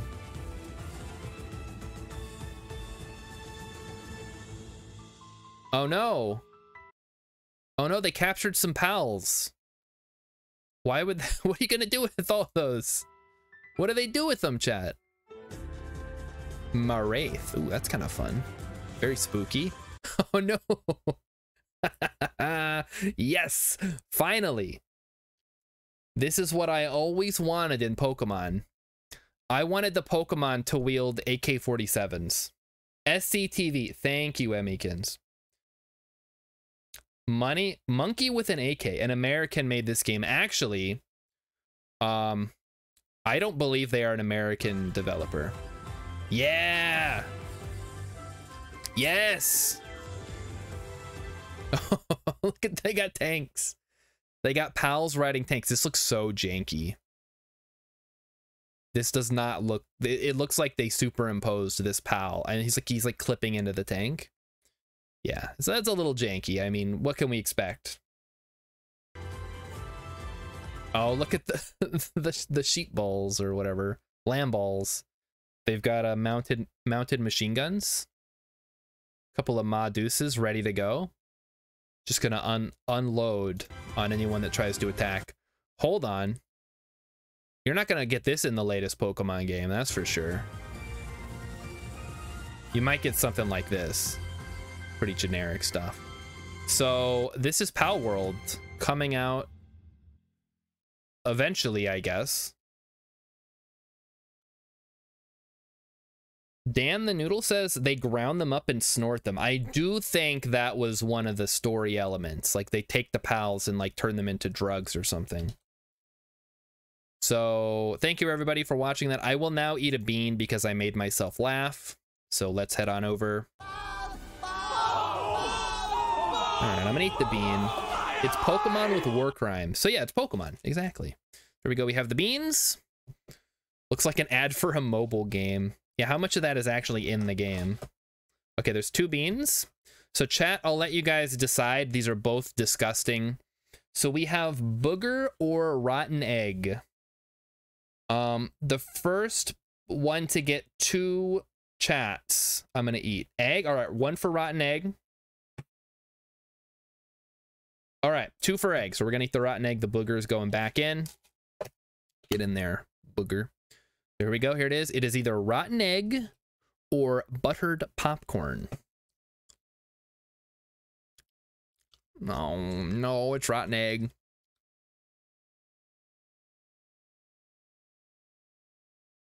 Ugh. Yeah, I can always tell when I bite into it what it's. Ugh. Gross. Why do I do this to myself, champ? I guess I agreed to it. I can't back down now. Anyway, so thank you all for joining me on that intermission. It's time to get back to the Kerbals.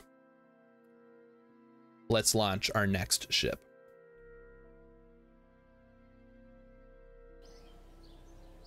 Ugh.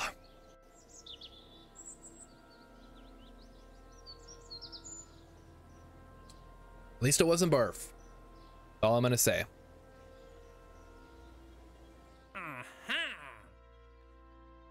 No barf is good for me. All right, I think for this one,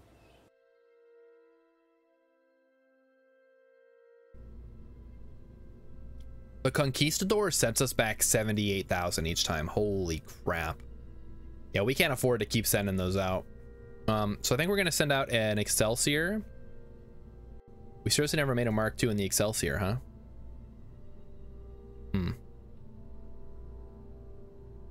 What does the Inspector Mark III look like? All right, we're gonna make a new one. Actually, here, we're gonna take the Excelsior Mark II. We're just gonna make it even bigger.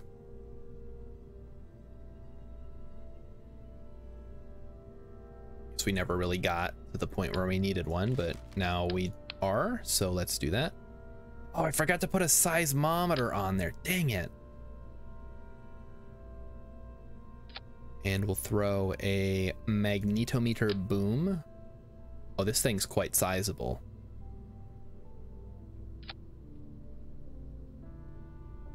Is that okay to stick on the side of the capsule like that?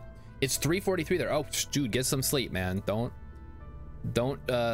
screw up your sleep just to watch streams. But yeah, thanks for stopping by. It is always nice. Every time someone is in chat, it makes me feel happy. It's fine to stick it to the side, but it'll probably blow up on the way back. I mean, that's fine, whatever. We're gonna go in with full ablator here because I don't know how fast we're gonna be going on the way back in. So we've got our science. Move it a little closer to the door here. Except this one, which I'll probably stick on the back. Then we're gonna get some Science Junior and some goo. Yeah, the goo, we'll stick the goo on top here. All right, so there we go. This baby's gonna get us so much science, it's gonna be insane. All right. So first up, we need something exceptionally... How do we want to do this? I think we're gonna take a step up here and we're gonna run something like this. Because this thing's got a lot of distance to cover and it needs to take a lot of fuel with it. So I think we want the cheetah for this. Because the cheetah is ISP 355 in a vacuum. Yeah, 355 is better than the skiff and better than the poodle, I believe. Yeah, it's better than the poodle, so we'll use the cheetah here. We'll get rid of the shroud. Oh, I guess we don't need to get rid of the shroud. Keep the shroud on then. All right, that works. Then we will do a D18. Go ahead and do another one of these. And I do not like the way these parts look. They're like so off. I think I'm gonna do a step up here again. Like that. Yeah, that's better. Let's do like a Rocco Max with a skipper or something. Make this orange. Yeah, we can. That looks all right. Not a skip. Oh, a skipper could work actually. Hold on, let me see. We don't quite get enough thrust to weight. So maybe some SRBs on the side will do it. Just a couple of big ones. Oh, that's too much. Something like that. With some thumpers, perhaps? It's a bit janky looking, but it should work. All right, chat, what do we think? You've never seen a legless cheetah before. Well, you're about to. When this baby hits 88 meters per second, you're gonna see some serious shit.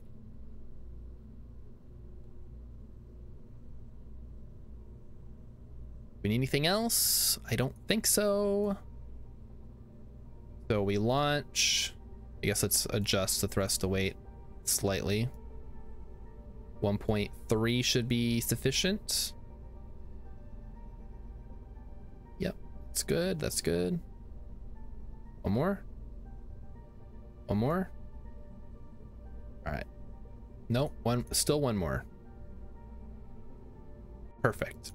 So we start with everything, we drop the boosters, we switch to the upper stage, and the only thing the upper stage has to do is get us to the edge of Kerbin's sphere of influence and get us into solar orbit, and then we need to figure out how to turn around and come back. That's all we need to do.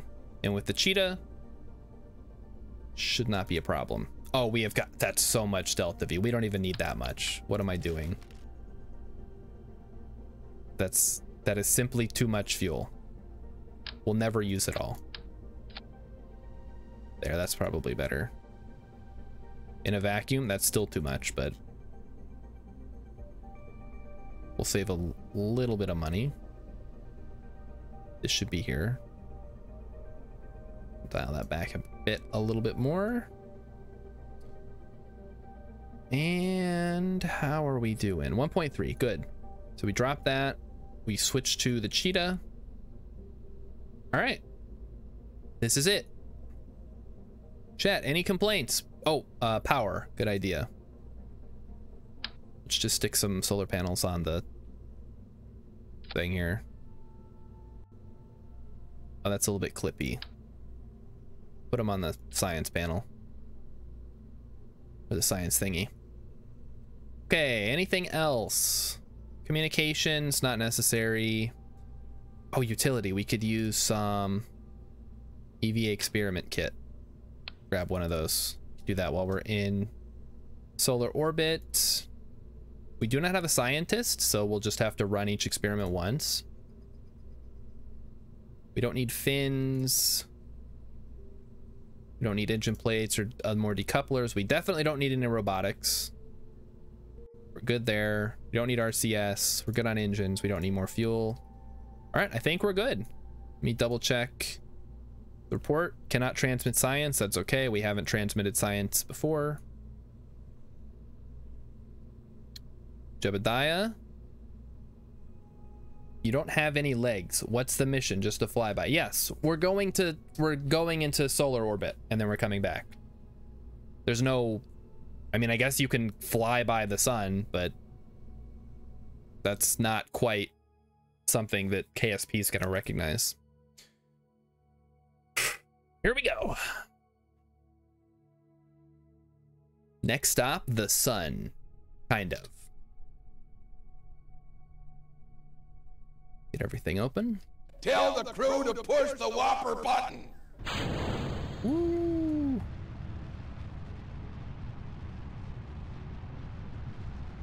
Tell them to push the whopper button, chat. You don't push, you got a whopper button, you gotta press it or the whoppers are gonna be cold. Cannot be done. Yeah, I guess you could only do seismic scans. Oh, I don't really need a seismic scan if I'm just gonna be in space, do I? Because that's not a thing. You can definitely get out there. Getting back is always the hard part. I've done it before. It's not super hard.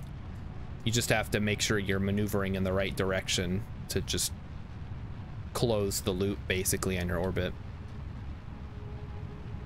We'll charge the sun under the cover of night so it won't see us. Yes.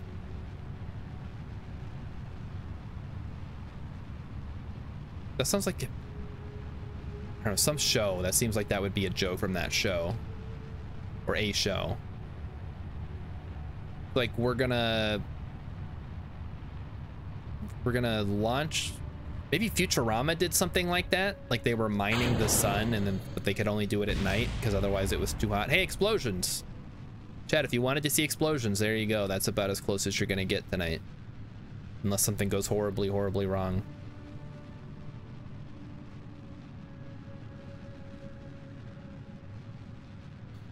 And there's Sartari showing off the... Okay, you guys are going to have to explain who this RFK guy is, because I have never heard of this person, but they appear to be a Kerbal streamer. Rilip, have you heard of this person? Because when I hear RFK, I think of Robert Kennedy, who is not a streamer as far as I know. Oh, wait, Radio Free Kerbin. Oh my gosh. No, I know RFK. Why did I not figure that out until just now? Thank you. Thanks, chat, for answering that question for myself. Yes, Radio Free Kerbin. Cool dude. Plays music. Don't know how he gets away with it. I guess he doesn't save the VODs. And the streams Kerbal. Good stuff. He streams but also plays lo-fi music on an actual record player. Is it lo-fi or is it just like records? Because the last time I was there, he was just playing like Led Zeppelin and stuff.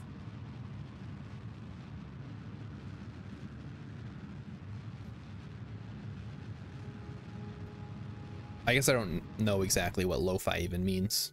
Low fidelity? What does low fidelity mean? Low fidelity.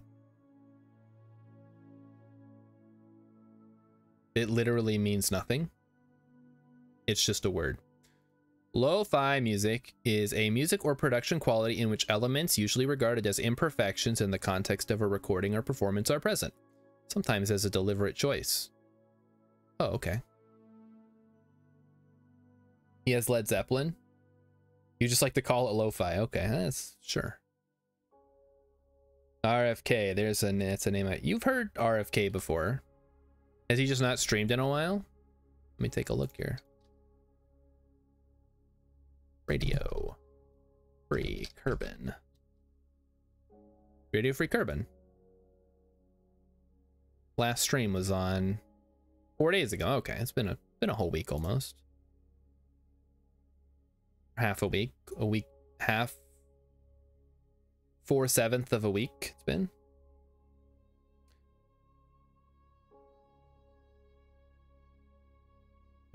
Why am I not followed? I'll follow him real quick. Thought I had followed.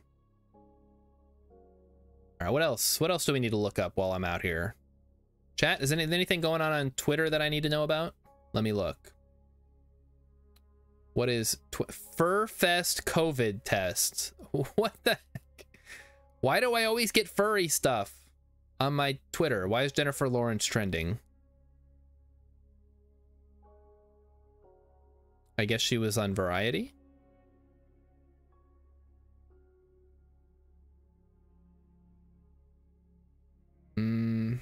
Okay, I don't know. I don't even know why I go on Twitter. There's nothing there for me. Twitter has somehow not burned to the ground yet. Yeah, it's kind of impressive, actually. I don't know who's, like, keeping stuff running behind the scenes. I'm just imagining, like, if at my job, if, like, 50% of everybody quit, I mean, we could probably keep things running, but I don't know how long it would last. Of course, I work at a company that actually, like, has maintenance requirements and federal oversight and all kinds of stuff they got to do, and it's not just some, like, silly tech startup. Atari has all of 2 posts on Twitter. I literally only go on there to post that I'm going live, and then sometimes during stream to see if there's anything that's trending that I can talk about. But other than that, I don't just go on there for fun.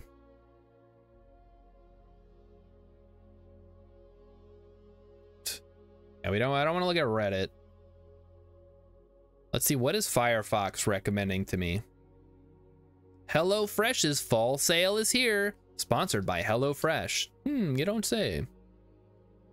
Following a keto diet has never been this easy. Try Factor. Sponsored by Factor.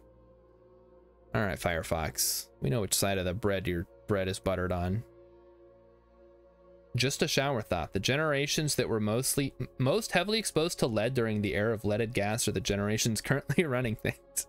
Hey, you know what? Yeah, that could be a bit of a problem, huh? And then your very first animation. Good call.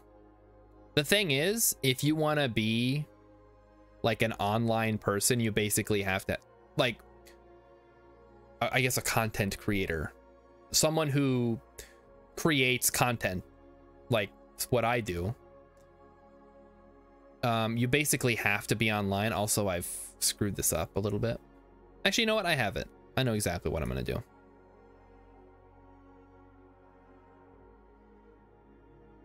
Maybe that's why things are going so wrong. Because of the lead or because of the Twitter? I guess both could be applicable here. But yeah, the fact that they were just like blasting lead into the atmosphere and nobody who had the power to do anything was like, guys, I don't think this is a great idea. Kind of disheartening. Both. Yeah, I avoided Twitter.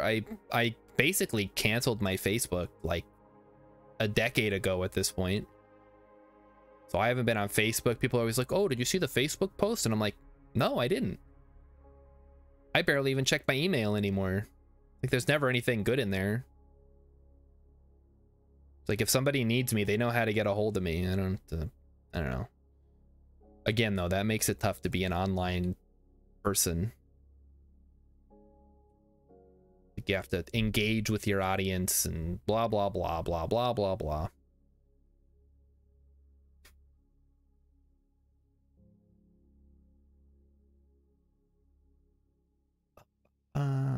And now we play the waiting game. No, the waiting game sucks. Let's play Hungry Hungry Hippos. Good call, Homer. Do they have Hungry Hungry Hippos on Tabletop Simulator? I think I looked this up before. Give me Tabletop Simulator. Do you have Hungry Hungry Hippos? They have Hungry Hungry Hippos. It's not very good, though. Yeah, no, it's really bad. Okay, that's not gonna work. All right, let's blast them. All right, we are circularized. In fact, let's just keep going. I mean, it doesn't really matter where we get into solar orbit, right? Just so we can come back. How do we have so much delta V? This is insane. We just got to make sure this doesn't get too far out there. So, because if it's too many minutes away, I don't want to time warp out there, you know. Try to keep it under an hour.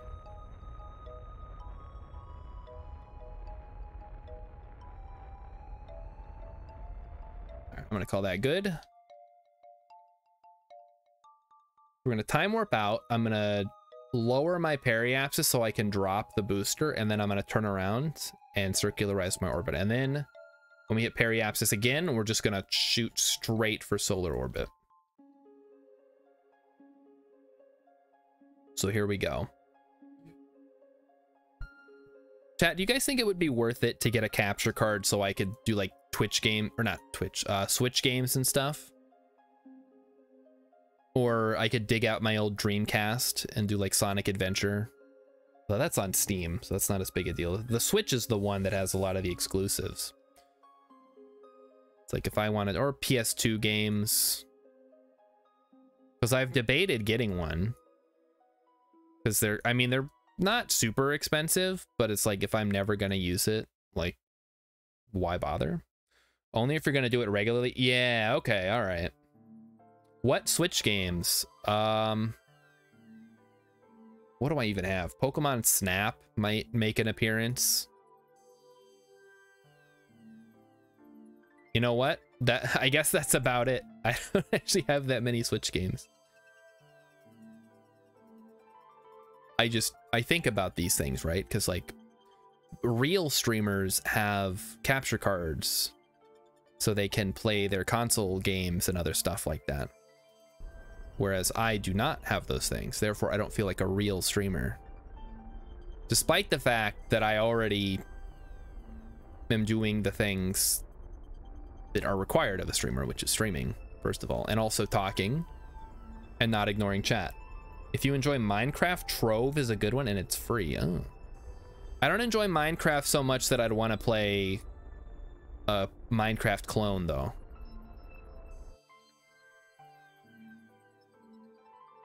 Like Minecraft is, well, that's not true because I like Vintage Story. Real streamers also have thousands of regular viewers and merch to sell. Boy, don't remind me that I'm so far behind the curve. Like I see Northern Lion and I'm just like, dang, that could be me, but it's not. Maybe I need glasses. Maybe I just need to change my image entirely. They should put, oh, they should put Kirby Air Ride on the Switch. Dang. Maybe I'll just have to get a GameCube and hook that up and we can play some Kirby Air Ride. That game is so good. Here we go. Wait a minute. Chat, I forgot to decouple. Oh my god. Trove is basically as old as Minecraft.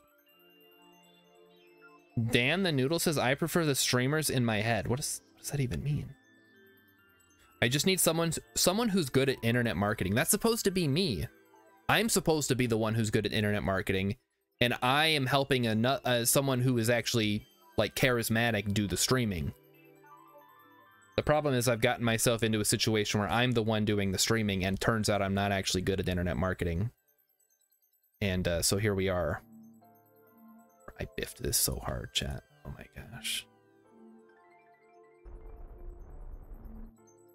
All right, I guess that's gonna have to do for now. There we go. Oh, I didn't want to do that.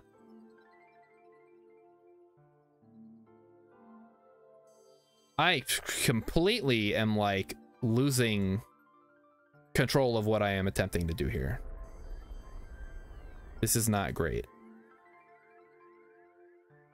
I want to get my periapsis up.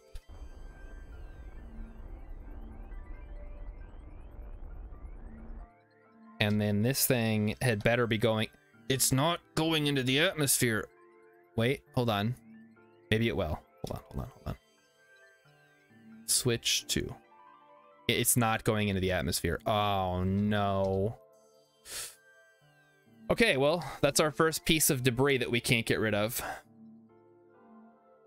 So I guess whatever. Fine. We'll just let it sit there forever until I send up a claw at some point.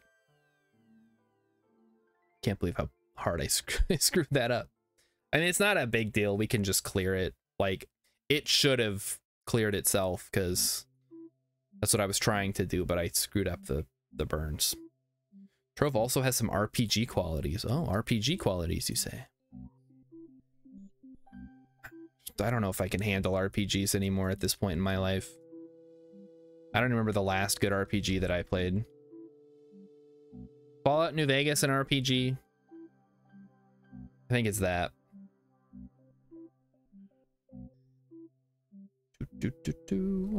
I should just make a deal with a demon. It works every time. I have nothing to offer the demon, though.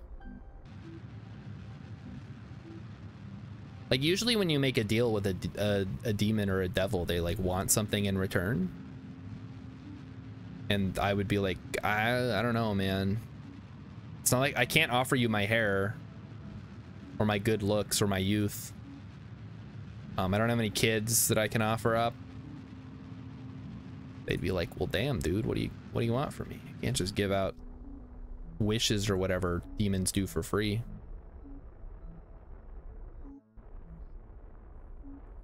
All right, there we go.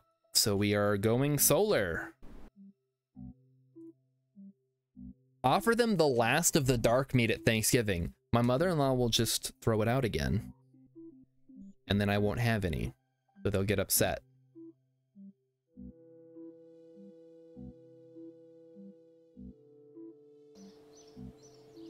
Oh, man. So here we go. We're back at KSC. Head to the tracking station. Chat, don't get mad at me, but I'm going to just terminate this because by all accounts, it should have gone into the atmosphere, but I clearly was not paying attention. I'm also going to get rid of this one. And I'm going to get rid of Barfrid here. We already acquired.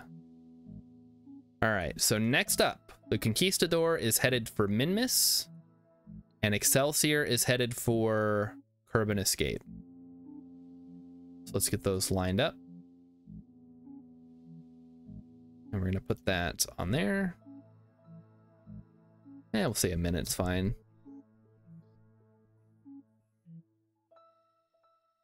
And then we're going to switch over to the Conquistador. Hermene, it's fine. You were already doing that with the capsules. Yeah, well, but I like to try to reduce any space junk I have control over, though. Which theoretically I could have done in this case, but first I burned the wrong direction with the booster still attached, and then I decoupled in the wrong direction when I decoupled the booster, so it ended up putting too much velocity, and it's a whole thing. Next year, take your own container and claim the dark meat before she gets the chance. And then I have to go over there. Emmykin saved as much as she could. I just don't know why she couldn't tell her mom, like, don't throw that out, just put it in a container and send it home with me. It's like it's a deliberate choice to sabotage my Thanksgiving enjoyment, I think. Going on Am I the Asshole this time. If it happens again next year. Speaking of which, you guys want a little sneak peek of what's going on Am I the Asshole? I kind of do. I'm always so tempted to just go on there but then I worry that I'll spoil myself. All right, let's look at the top of the last week.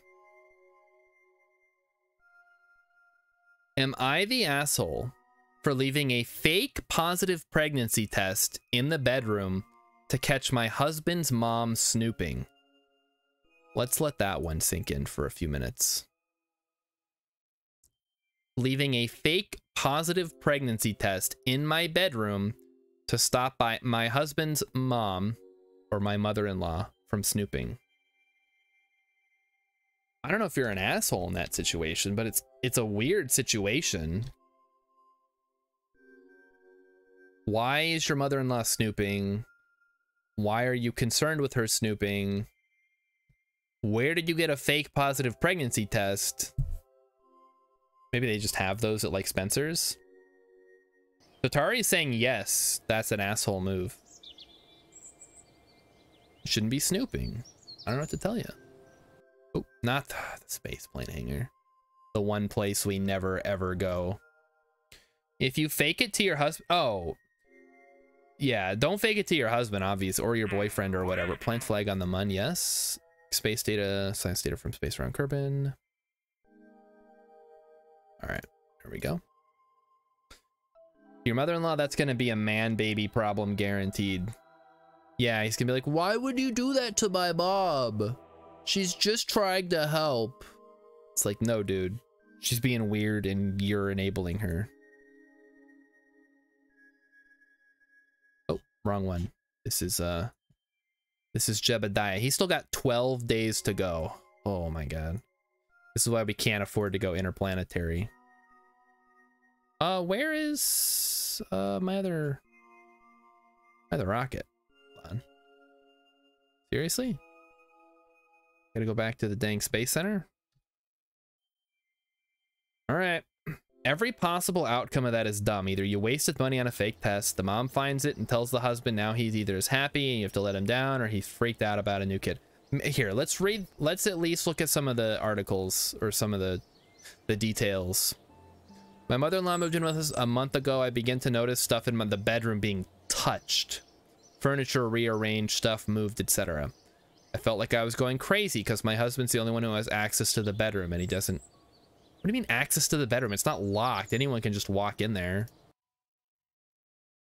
The bedroom is not a skiff. All right, what else? I got one of those fake, I got one of those fake positive pregnancy tests and threw it in the bedroom's trash can. Note the trash can was placed in the corner near the closet. What do you mean one of those fake positive pregnancy tests? Literally the next day after I got to work, I got tons of calls and texts from my in-laws congratulating me for my pregnancy. In quotation marks. My husband came over to my workplace and was all worked up about it, asking since I was pregnant and why I didn't tell him. Oh, asking since when I was pregnant and why I didn't tell him. I asked how he found out. He said his mom found the positive test in the trash can in the bedroom. I asked if his answer just confirmed that she's been snooping in the bedroom all along. He had a realization moment, but demanded we stick to the bigger issue. I said there was no bigger issue because the positive test was fake and this whole thing was done to expose my mother-in-law's snooping. He was not convinced. He had me take an actual test right in front of him, and he was livid, asking how I could lie about such thing and break his mom's heart. Holy shit. Now I'm angry again. You can buy a pregnancy test at a, well, I mean, sure, it's like a funny gag gift or whatever, but that's fucked up. That's why you tell, yeah, the problem is, if apparently he's gonna get upset because he was like, when confronted about his mom snooping, he's like, no, my mom wouldn't do that, because he's a giant man baby. So you know what we do, you gotta drink every time there's a man baby.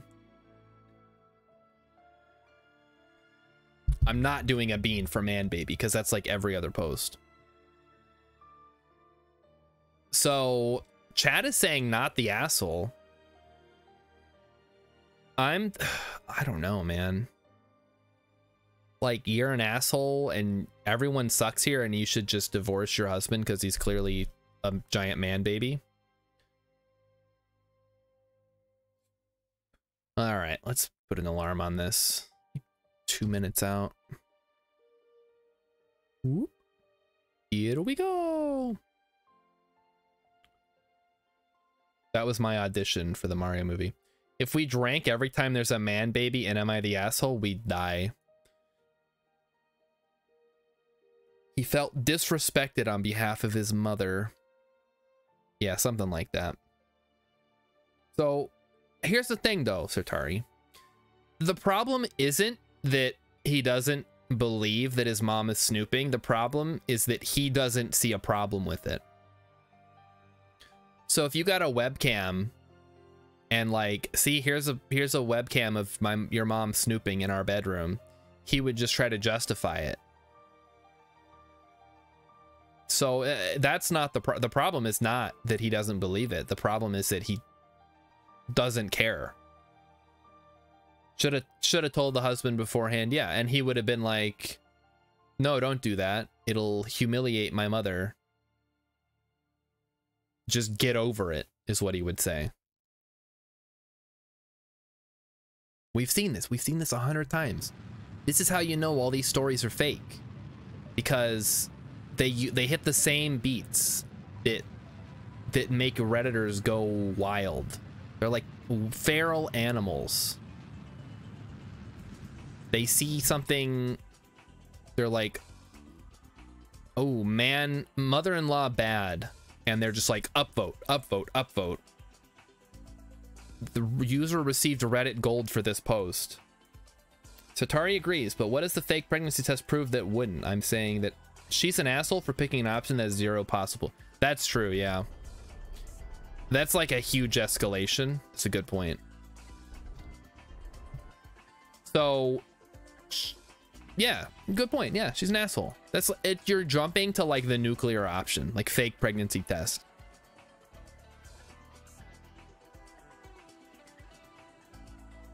But if your husband's, again, if her husband is not on board with this whole situation, then she's basically wasting her time. Because he's not going to change. She's not going to change. No one's going to change. Dude, what is this awesome music? What the heck? Is this on one of the playlists? Yes, it is. Okay. Well, so be it. Kind of reminds me of SimCity, but I don't think that's what it is. Now we're gonna slow things down. Gonna go ahead and rendezvous with Dewberry here. We should probably pass the intersect point first. All right, all right.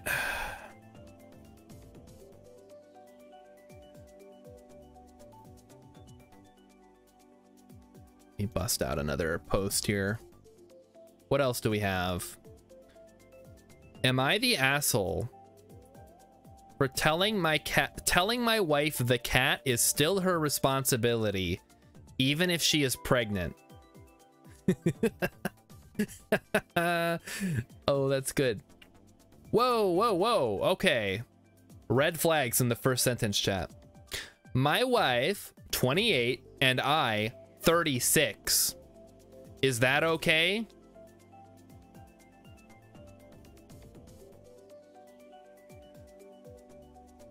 I don't know, man. I don't like that age gap. At that age, that's not, that is half your age plus 7. But still, how long? Yeah, how long have they been married? Good question. They've been married for, I mean, what if I said 10 years? Is 10 years acceptable? There's no age gap. It's true. Yeah. Basically, if it's over 1 year, I'm gonna like be squicked out a little bit.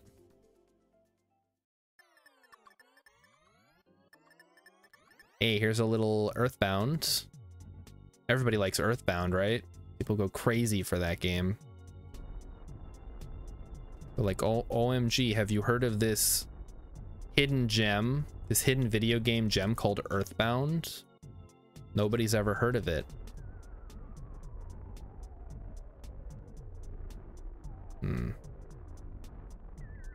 Yeah, this is not looking good. We're gonna try this instead. I said she's 28. 28 and 36. So if they started dating 10 years ago, he would have been 26, she would have been 18.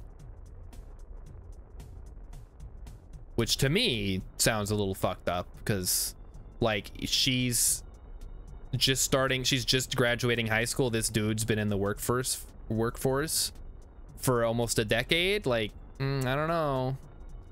He's graduated from college. Maybe he's got like a career going on. Seems a little sus to me. I don't know. I don't know if they married. I was just saying 10. It doesn't say in the post.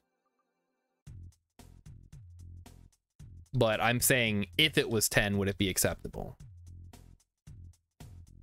To me, the age gap is too great to actually overcome. But I know nobody else agrees with me. It's not great, but she's a legal adult, so she has that choice. Well, exactly, sure. I'm not, obviously, none of what I'm saying is like a legal perspective. It's more of a, like, I mean, it's a personal opinion of mine, obviously, but also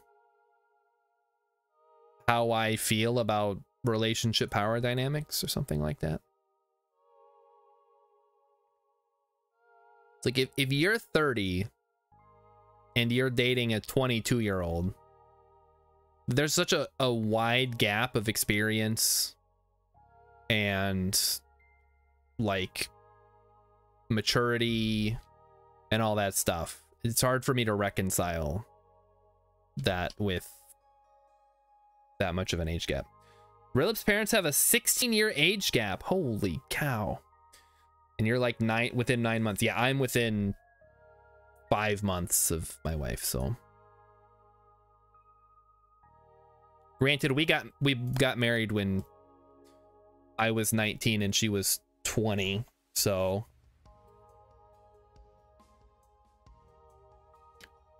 maybe some people would consider that to be a little weird.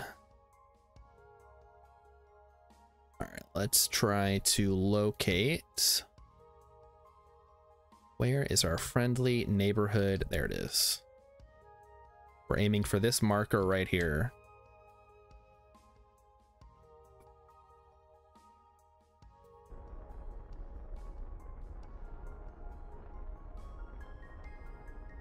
Gotta push it closer and closer. Get that beautiful little intersect. Dan the Noodle says you're making a dangerous choice voicing my opinions on the internet. Well, listen, it's my stream. If you don't want to hear my opinions, I guess you're in the wrong place. But the way I see it is, like, I make my opinion known and then we have a little conversation about it in chat. Maybe someone will convince me. Maybe someone has a very convincing argument that, like, big age gaps are fine, actually. It was never a problem with them until the last few years. Now that she's in her early 60s and he's pushing up on 80 and can't be as active as he used to be. Yeah. See, there's another thing. Like, it's not just on the young ends of the spectrum. It's also when you get older, like, oh, I'm 90 and my wife is 30. I mean, obviously that's just messed up anyway, but we're doing like an Anna Nicole Smith type situation. And then he died the next day after we got married, so I inherited all his money.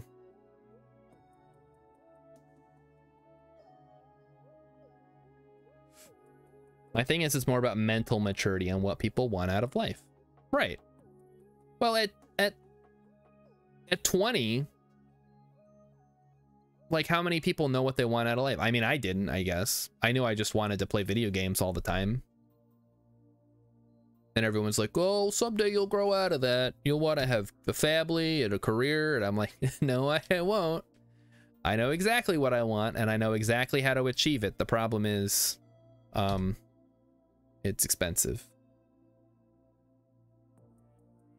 It is your choice, and I'm fine with it. I'm just saying that people love that mom mentality.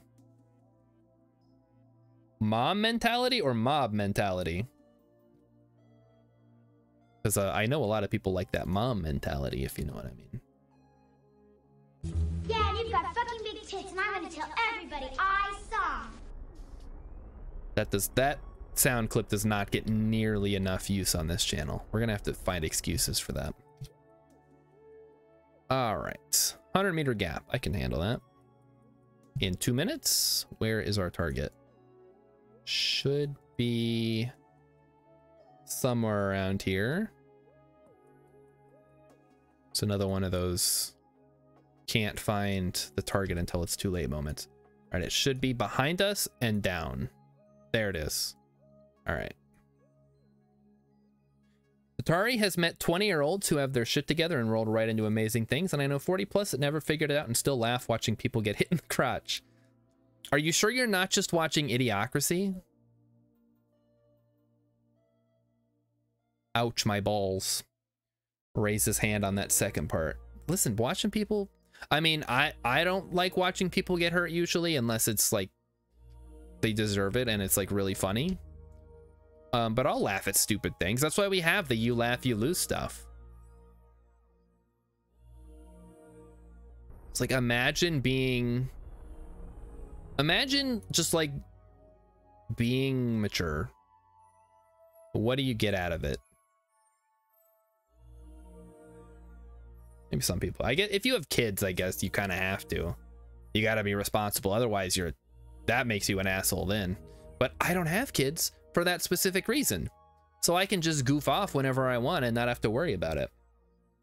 You love that movie? It's both terrifying. I think most people who aren't like full of themselves like that movie. Or if they don't like it, like they have a legitimate reason as opposed to, well, I don't like that they're making fun of me.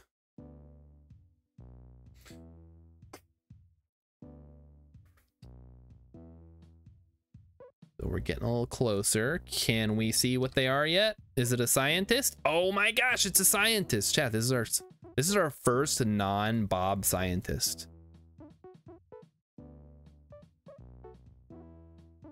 All right, let's head on over. Red Rover, send Dewberry right over.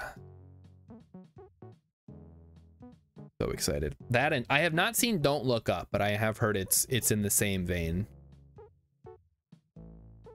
Again, though, it comes down to me not ever watching movies. I was gonna go see Black Panther 2, and then I was like, I don't want to go to the theater. It's like too much work. No, we didn't have a gamble for those ones. I usually just do that for the ones that are in Kerbin Orbit, because it's like a quick mission that I can do. Plus, the last gamble didn't get very much participation, so I don't know if I'm gonna keep doing them. Okay, what is going on up there? Hold the fort, dude. No, knock it off. Don't spin around while I'm approaching you. Slow it down, slow it down, slow it down. There we go. Okay. Hop aboard, Dewberry. Welcome, welcome. And now it is time to land. I guess let's do a little... I cannot deselect target right now. Oh well. Hopefully we don't slam into it. Yeah, it's gonna pass us by. Star doesn't want to give you more beans. Rilip is at 9.5, and one lucky bet could end my night. It's not gonna end my night, it's just gonna make me miserable. But yeah. Just keep watching and then you'll get more beans. I don't know how many beans you get. Hold on, I think there's a little math thing if I look at it. If I look at the channel points. If I add a custom reward, does it tell me? It doesn't tell me? All right, I don't know then. Who knows?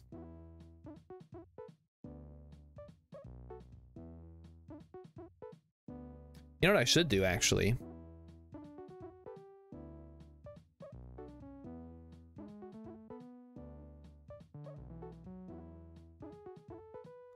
Should I make the bean? Because I want to make like a community challenge, but I don't know if I want to incorporate the beans into that. So I know Urban does his community payloads, which I don't still quite understand how that works, because people just contribute to it, but it doesn't necessarily, the person who contributed isn't necessarily actually submitting the designs. I don't know how that works.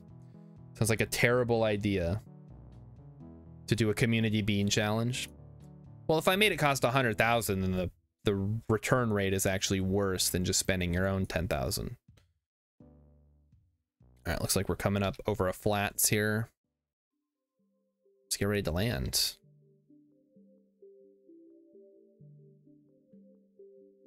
Let's watch the map.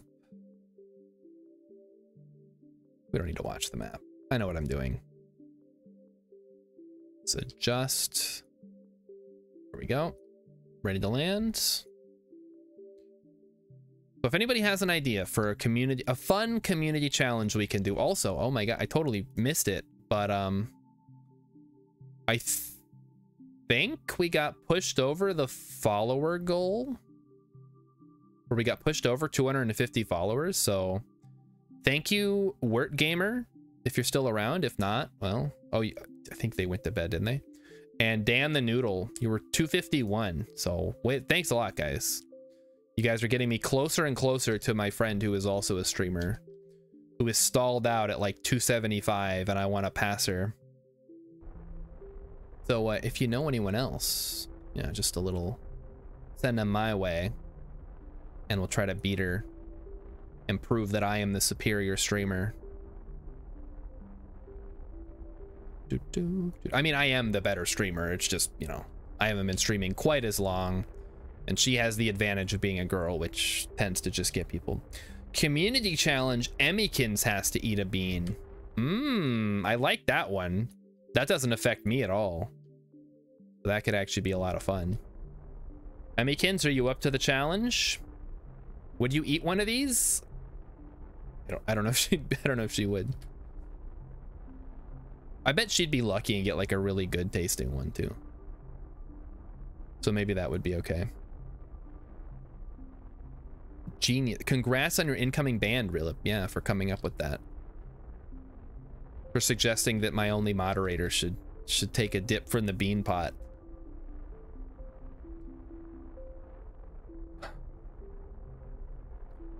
Hot pot. I recently learned about hot pot, chap.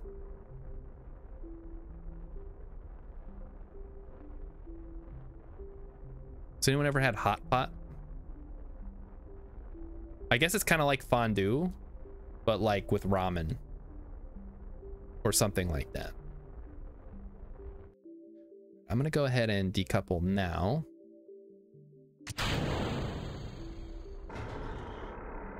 And we'll let that just fall down to the surface without causing me too much trouble.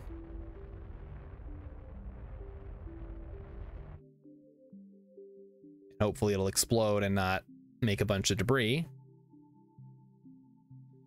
Emmykin says, I'll eat a bean if someone redeemed it when I'm an on-camera guest. Maybe. All right. So probably not. I don't know. It's hard to get you on camera because there's not enough room for us over here. We're in the corner of the living room. Emmy just made it so everyone is going to hold on to the bean redeems in hopes of catching her on stream. I'll talk to her. I'll talk to her about it.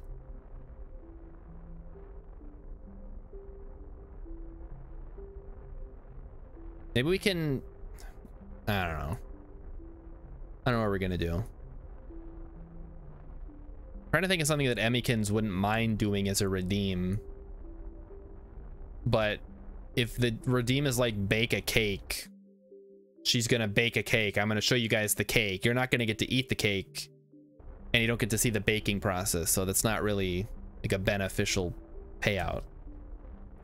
I better slow it down a little bit before we explode. All right, so there goes some parts flying across the landscape down there. For some reason I thought Dewberry's Hulk was actually our debris, but it was not. Emikin says, I'm not eating one of those gross ass beans without being on camera. Well, you would be on camera. I'd be like, Emikins, come over here. You have to eat a bean. And then you would be on camera and eat the bean. Because if you're not on camera, no one's going to see your reaction to the barf bean. Which I would specially pick out just for you. So you can suffer like I have. How about a cameo? Emikins has been on the stream before, actually. But you know what? That's not a bad idea. Hold on. Let me set that up after we land. Preferably, well, she'd be wearing the headset. She was going to be on the stream for any length of time. But yeah, we did have a stream where it was like mostly her for the whole stream. And I forgot what we did. I think we played some Slime Rancher and we did some Sporkle quizzes. And she has been on other people's streams too. So she gets around. You can catch her occasionally. Let's just drop down here. I think we should be good. Yeah, beautiful. Okay, what are we here to do? We're here to plant a flag. And I guess just plant the flag, huh? Go ahead and gather some science. Great, oh, the great flats now. Reports. Let's open up that. Bob, hop on out, buddy. Gather up that science. Take the data. EVA reports. All right, drop on down. Ah, yes, Minmus is so much more forgiving than the Mun, huh? And there he goes. Get up. Get in there. Okay, what the heck is he doing? Community challenge, I have to watch a movie chat picks. Okay, hold on. These are all great ideas. So I'm gonna set up a community goal right now. That could be bad though. How do we determine the movie? You know what? Let's do like Emikin's on stream. And we'll say it's 100,000. And it'll last for the next 30 days, I guess. All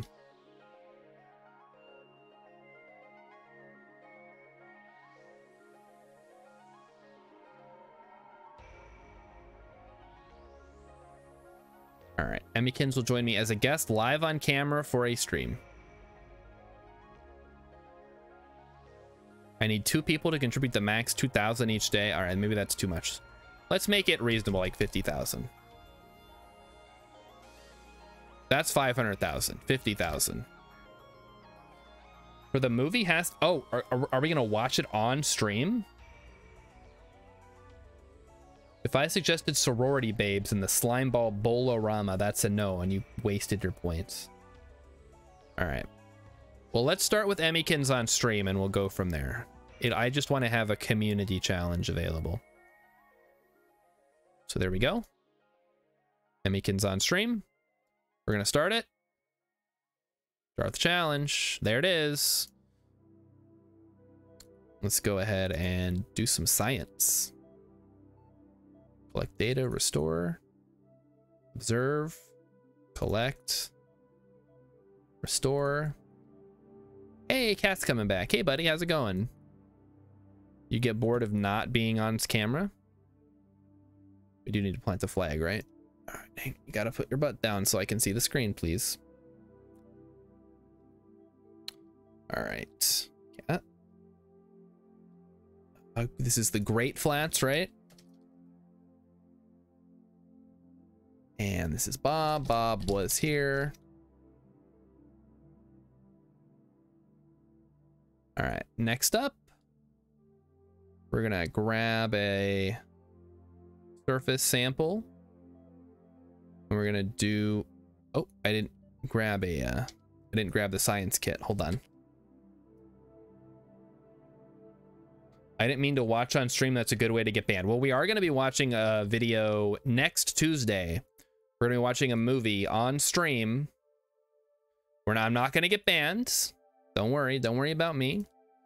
We're going to be watching a movie on stream. So if you guys are interested, it is a Christmas movie. It is a allegedly, I guess it's not intentionally a comedy, but it is probably kind of funny.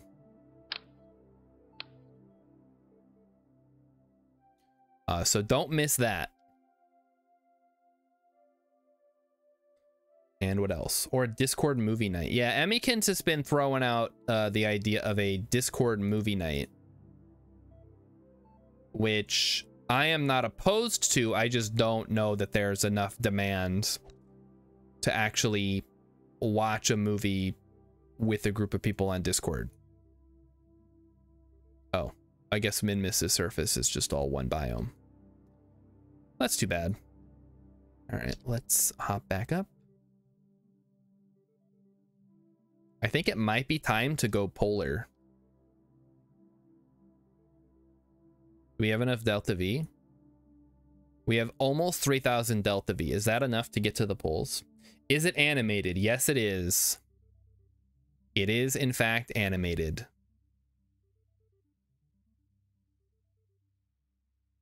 All right. How much longer till sphere of influence change? 12 days. Oh, jeez. We planted a flag. Let's head back to the Space Center and see what we got. Minmiss has greater flats, lesser flats, highlands, midlands, lowlands, and the polars. All right. So we're going to the poles. Let's Pokemon go to the poles. Yeah, we got nothing. Nothing new here. Some extra debris we can terminate. Let's try to keep our space clean. And we got Dewberry, so we can go ahead and terminate Dewberry's Hulk. And then we're going to flag the Conquistador up to the poles. Or we could try to hit one of these flats, because I don't think we've been here yet. Check the flag. So we've been to the lesser flats, the flats, because I think we went down here. We've been to the Great Flats. So if we hop over to like here and here. All right, let's try that first.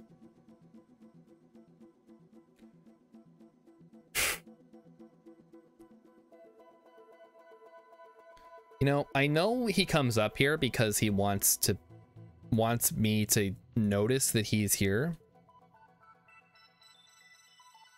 But I don't think he understands why I spend so much time like in this position looking in this general area.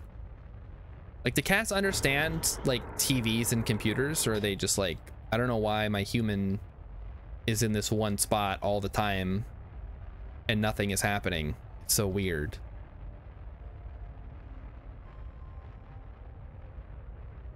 I mean, I guess he must see like the mouse moving around. He might find that enjoyable. And by mouse, I mean the pointer on the screen, not the one that I'm moving around now, not the actual mouse device, because he doesn't care about this. Atari often wonders about animals. Yeah, it's like, especially like pet animals, because they seem like they kind of get it, but then other times they're just like, why did you do? It's like, why did you do that? You knew you were gonna hurt yourself, or something like that, you know? Or like other, like dolphins are supposed to be really smart. Or like pigs are apparently really smart too, even though we eat them. I mean, it's their own fault for being so dang tasty. I mean, come on. Like, what did you think was gonna happen if you're that tasty? It's ridiculous. You don't get to be a delicious animal and then be like confused as to why people eat you. You'll occasionally see a cat or dog responding to something on, but most of them are like, why are you messing with that? Cat, yeah, Cat does like to watch Dora the Explorer. He likes when the arrow comes on screen and moves around. And sometimes he'll play like those little cat YouTube games. Octopuses are smart. Yes, they're very smart. They can't. So they're smart. They're clever. I don't know. Can they communicate with humans though? Or they just don't get it? Because like you're showing me these videos of these birds and it seems like they're talking, but then you like read into it a little more and really they're just repeating things that they think is going to get them what they want. Like in like Coco, the gorilla who could allegedly do sign language but not really. Like me fruit, you give fruit, me fruit, eat fruit, stuff like that, right? Gotta hop up a little bit more, I think. You give me fruit, eat fruit. I think we might want to go that away. Yeah, there we go. A little bit more up. We may not be going to the poles tonight, but we'll definitely hit these flats. Did you know that PETA stands for people eating tasty animals? I did know that.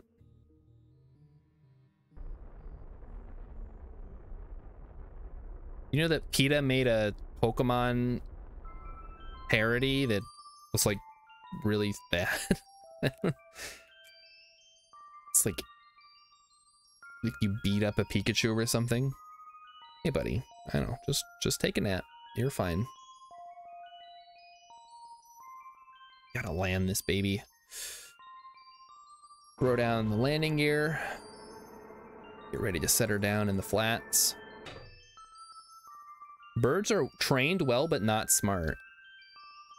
It depends on how you define smart. Like, people say that crows kind of understand, and like blackbirds, not both, they're like different.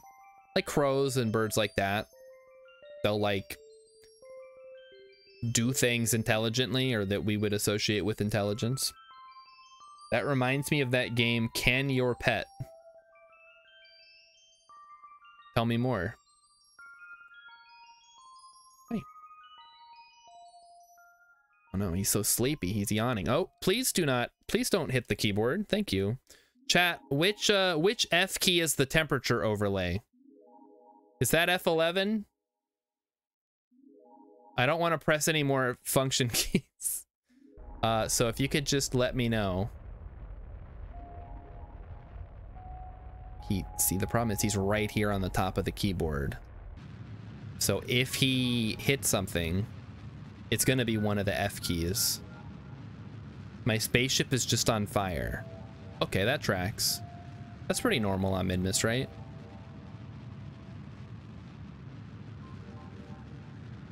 F-18 fighter jets.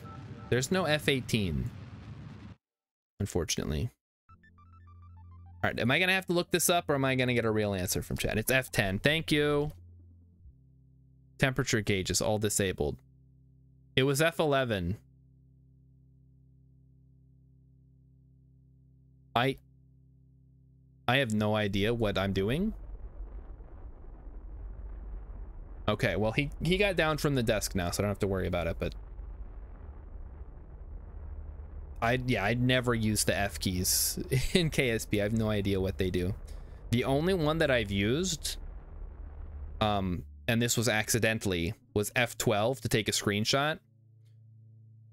Or no, I was using it to figure out why something wasn't aerodynamic, and then it took a screenshot. I had to disable that feature of Steam because guess what? We hit F12 a lot when you're testing out stuff, and I don't need to take a bunch of screenshots of my jet not functioning properly.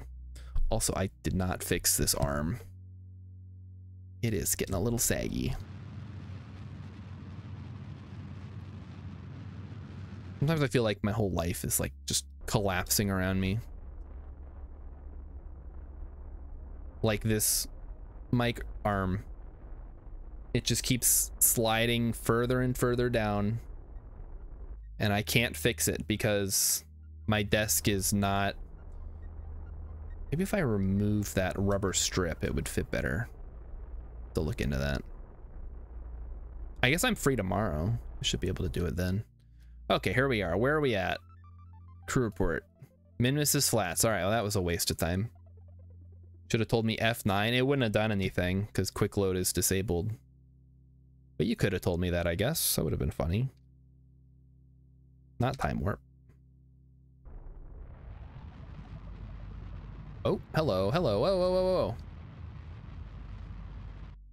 Turn that off. Okay, I got... All right, can we please go up? Jeez. I want to go this way. Thank you, game. All right, let's try this now.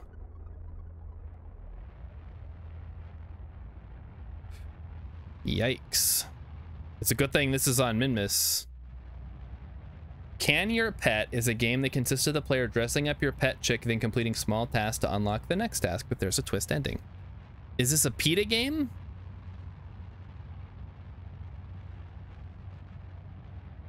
Or is it just like a twist, like a weird, like Newgrounds Flash game? Which I guess is not mutually exclusive. Okay, there we go. I think we're good to land now. Also, this will hopefully be the last time I have to land tonight, because I don't know, everything's just falling down around me. The mic stand keeps getting screwed up for some reason. Cat keeps jumping up here and hitting keys. I think I'm just ready to like eat this piece of cake that Emmykins brought for me and then go to bed. Let's get over this hill. Cannot warp faster than 1 times while below 6,500. Yeah, it looks like we're going to be there for a while too. Do these graphical glitches. Don't land. I need to ocean. What? Use your words. I think we already got close to Minmus, right? Yeah, we could grab it again. It's an extra 13 science. Uh-oh. You guys might be able to hear Cat here. He's, I'm guessing he is carrying his pillow around if he's making noise like that.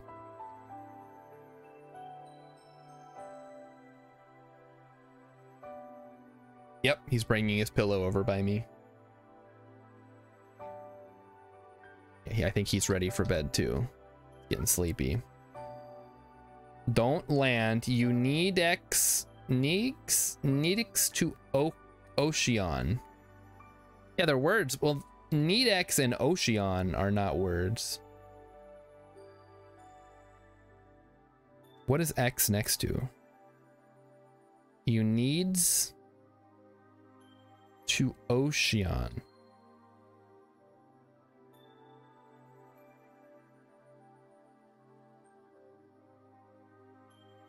Right, let's orient ourselves properly.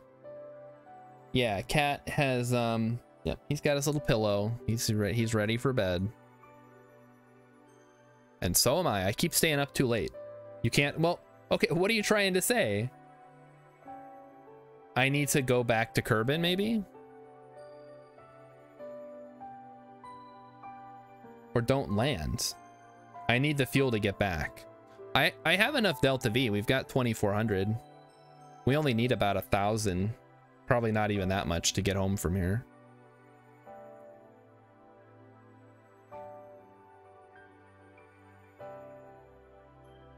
Now, if we could just please finish this hop here. Okoan.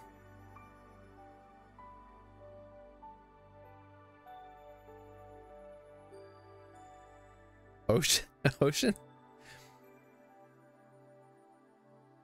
See, okay. Okay, what about it though? You want me to go all the way back to Kerbin? Because that's gonna take like another 45 minutes at the rate we're going. There's no, I mean, the flats are kind of like the ocean of Minmus.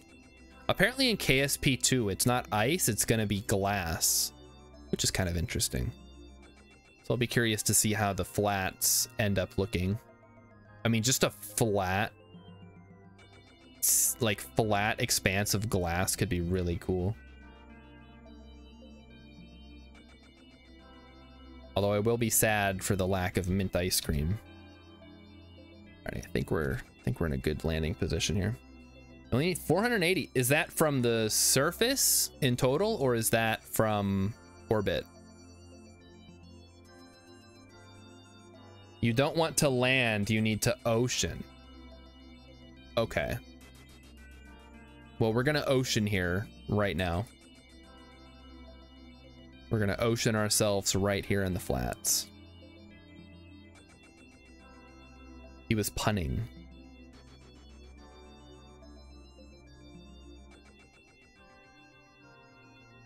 Chat, you guys know I don't understand wordplay.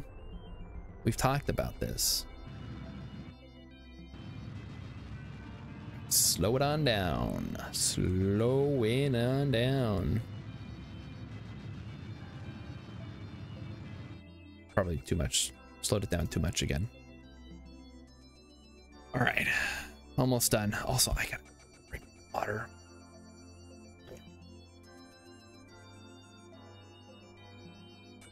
When I woke up this morning, chat, my throat was so dry.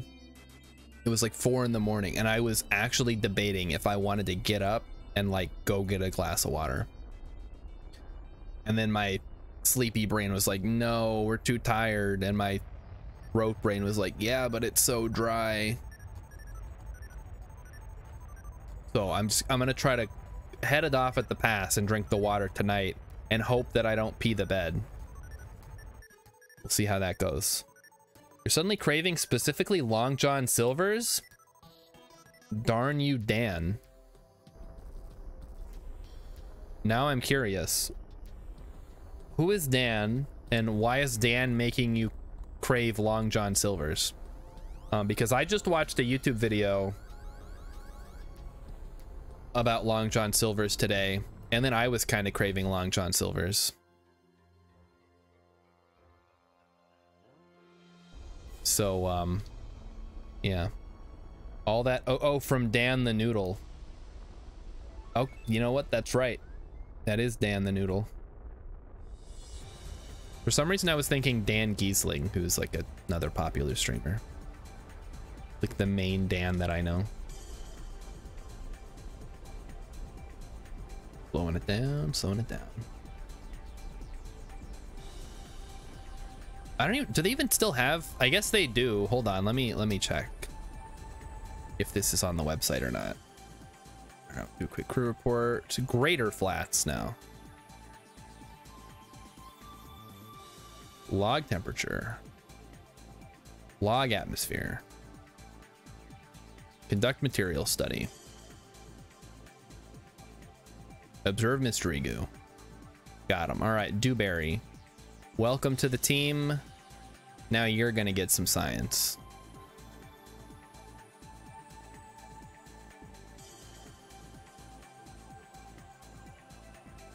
Yeah, okay. That's how we knew we were on the Greater Flats, right? Nothing even comes close to tasting like them if I'm craving, so I'm just SOL. Wait, all of them in Nevada shut down? What the heck? Dude, that is, I mean, I don't want to be like, oh, it sucks that a fast food restaurant's closing down, but like a McDonald's can close down and nobody cares. But like if a unique, interesting place that serves the kind of food that most places don't serve shuts down, that's kind of a bummer. EVA report and surface sample. And we'll put a flag, and this is Greater Flats, right?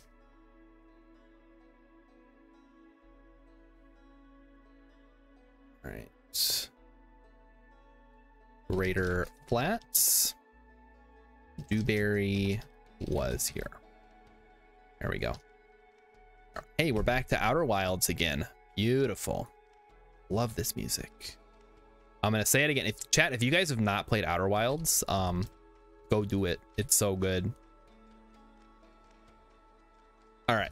So now what am I gonna look up? I'm gonna look something up here.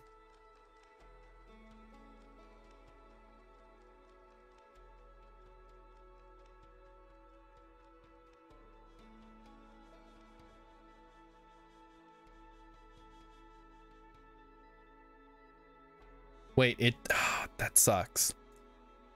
The video I was watching today said that on the website it said, yes, we still exist. All right, no, it doesn't have it. That's too bad. However, been a Long John Silver in San Antonio, I think for 2 or 3 years. I single-handedly kept them open. Or they might not be in Utah. Like it's weird.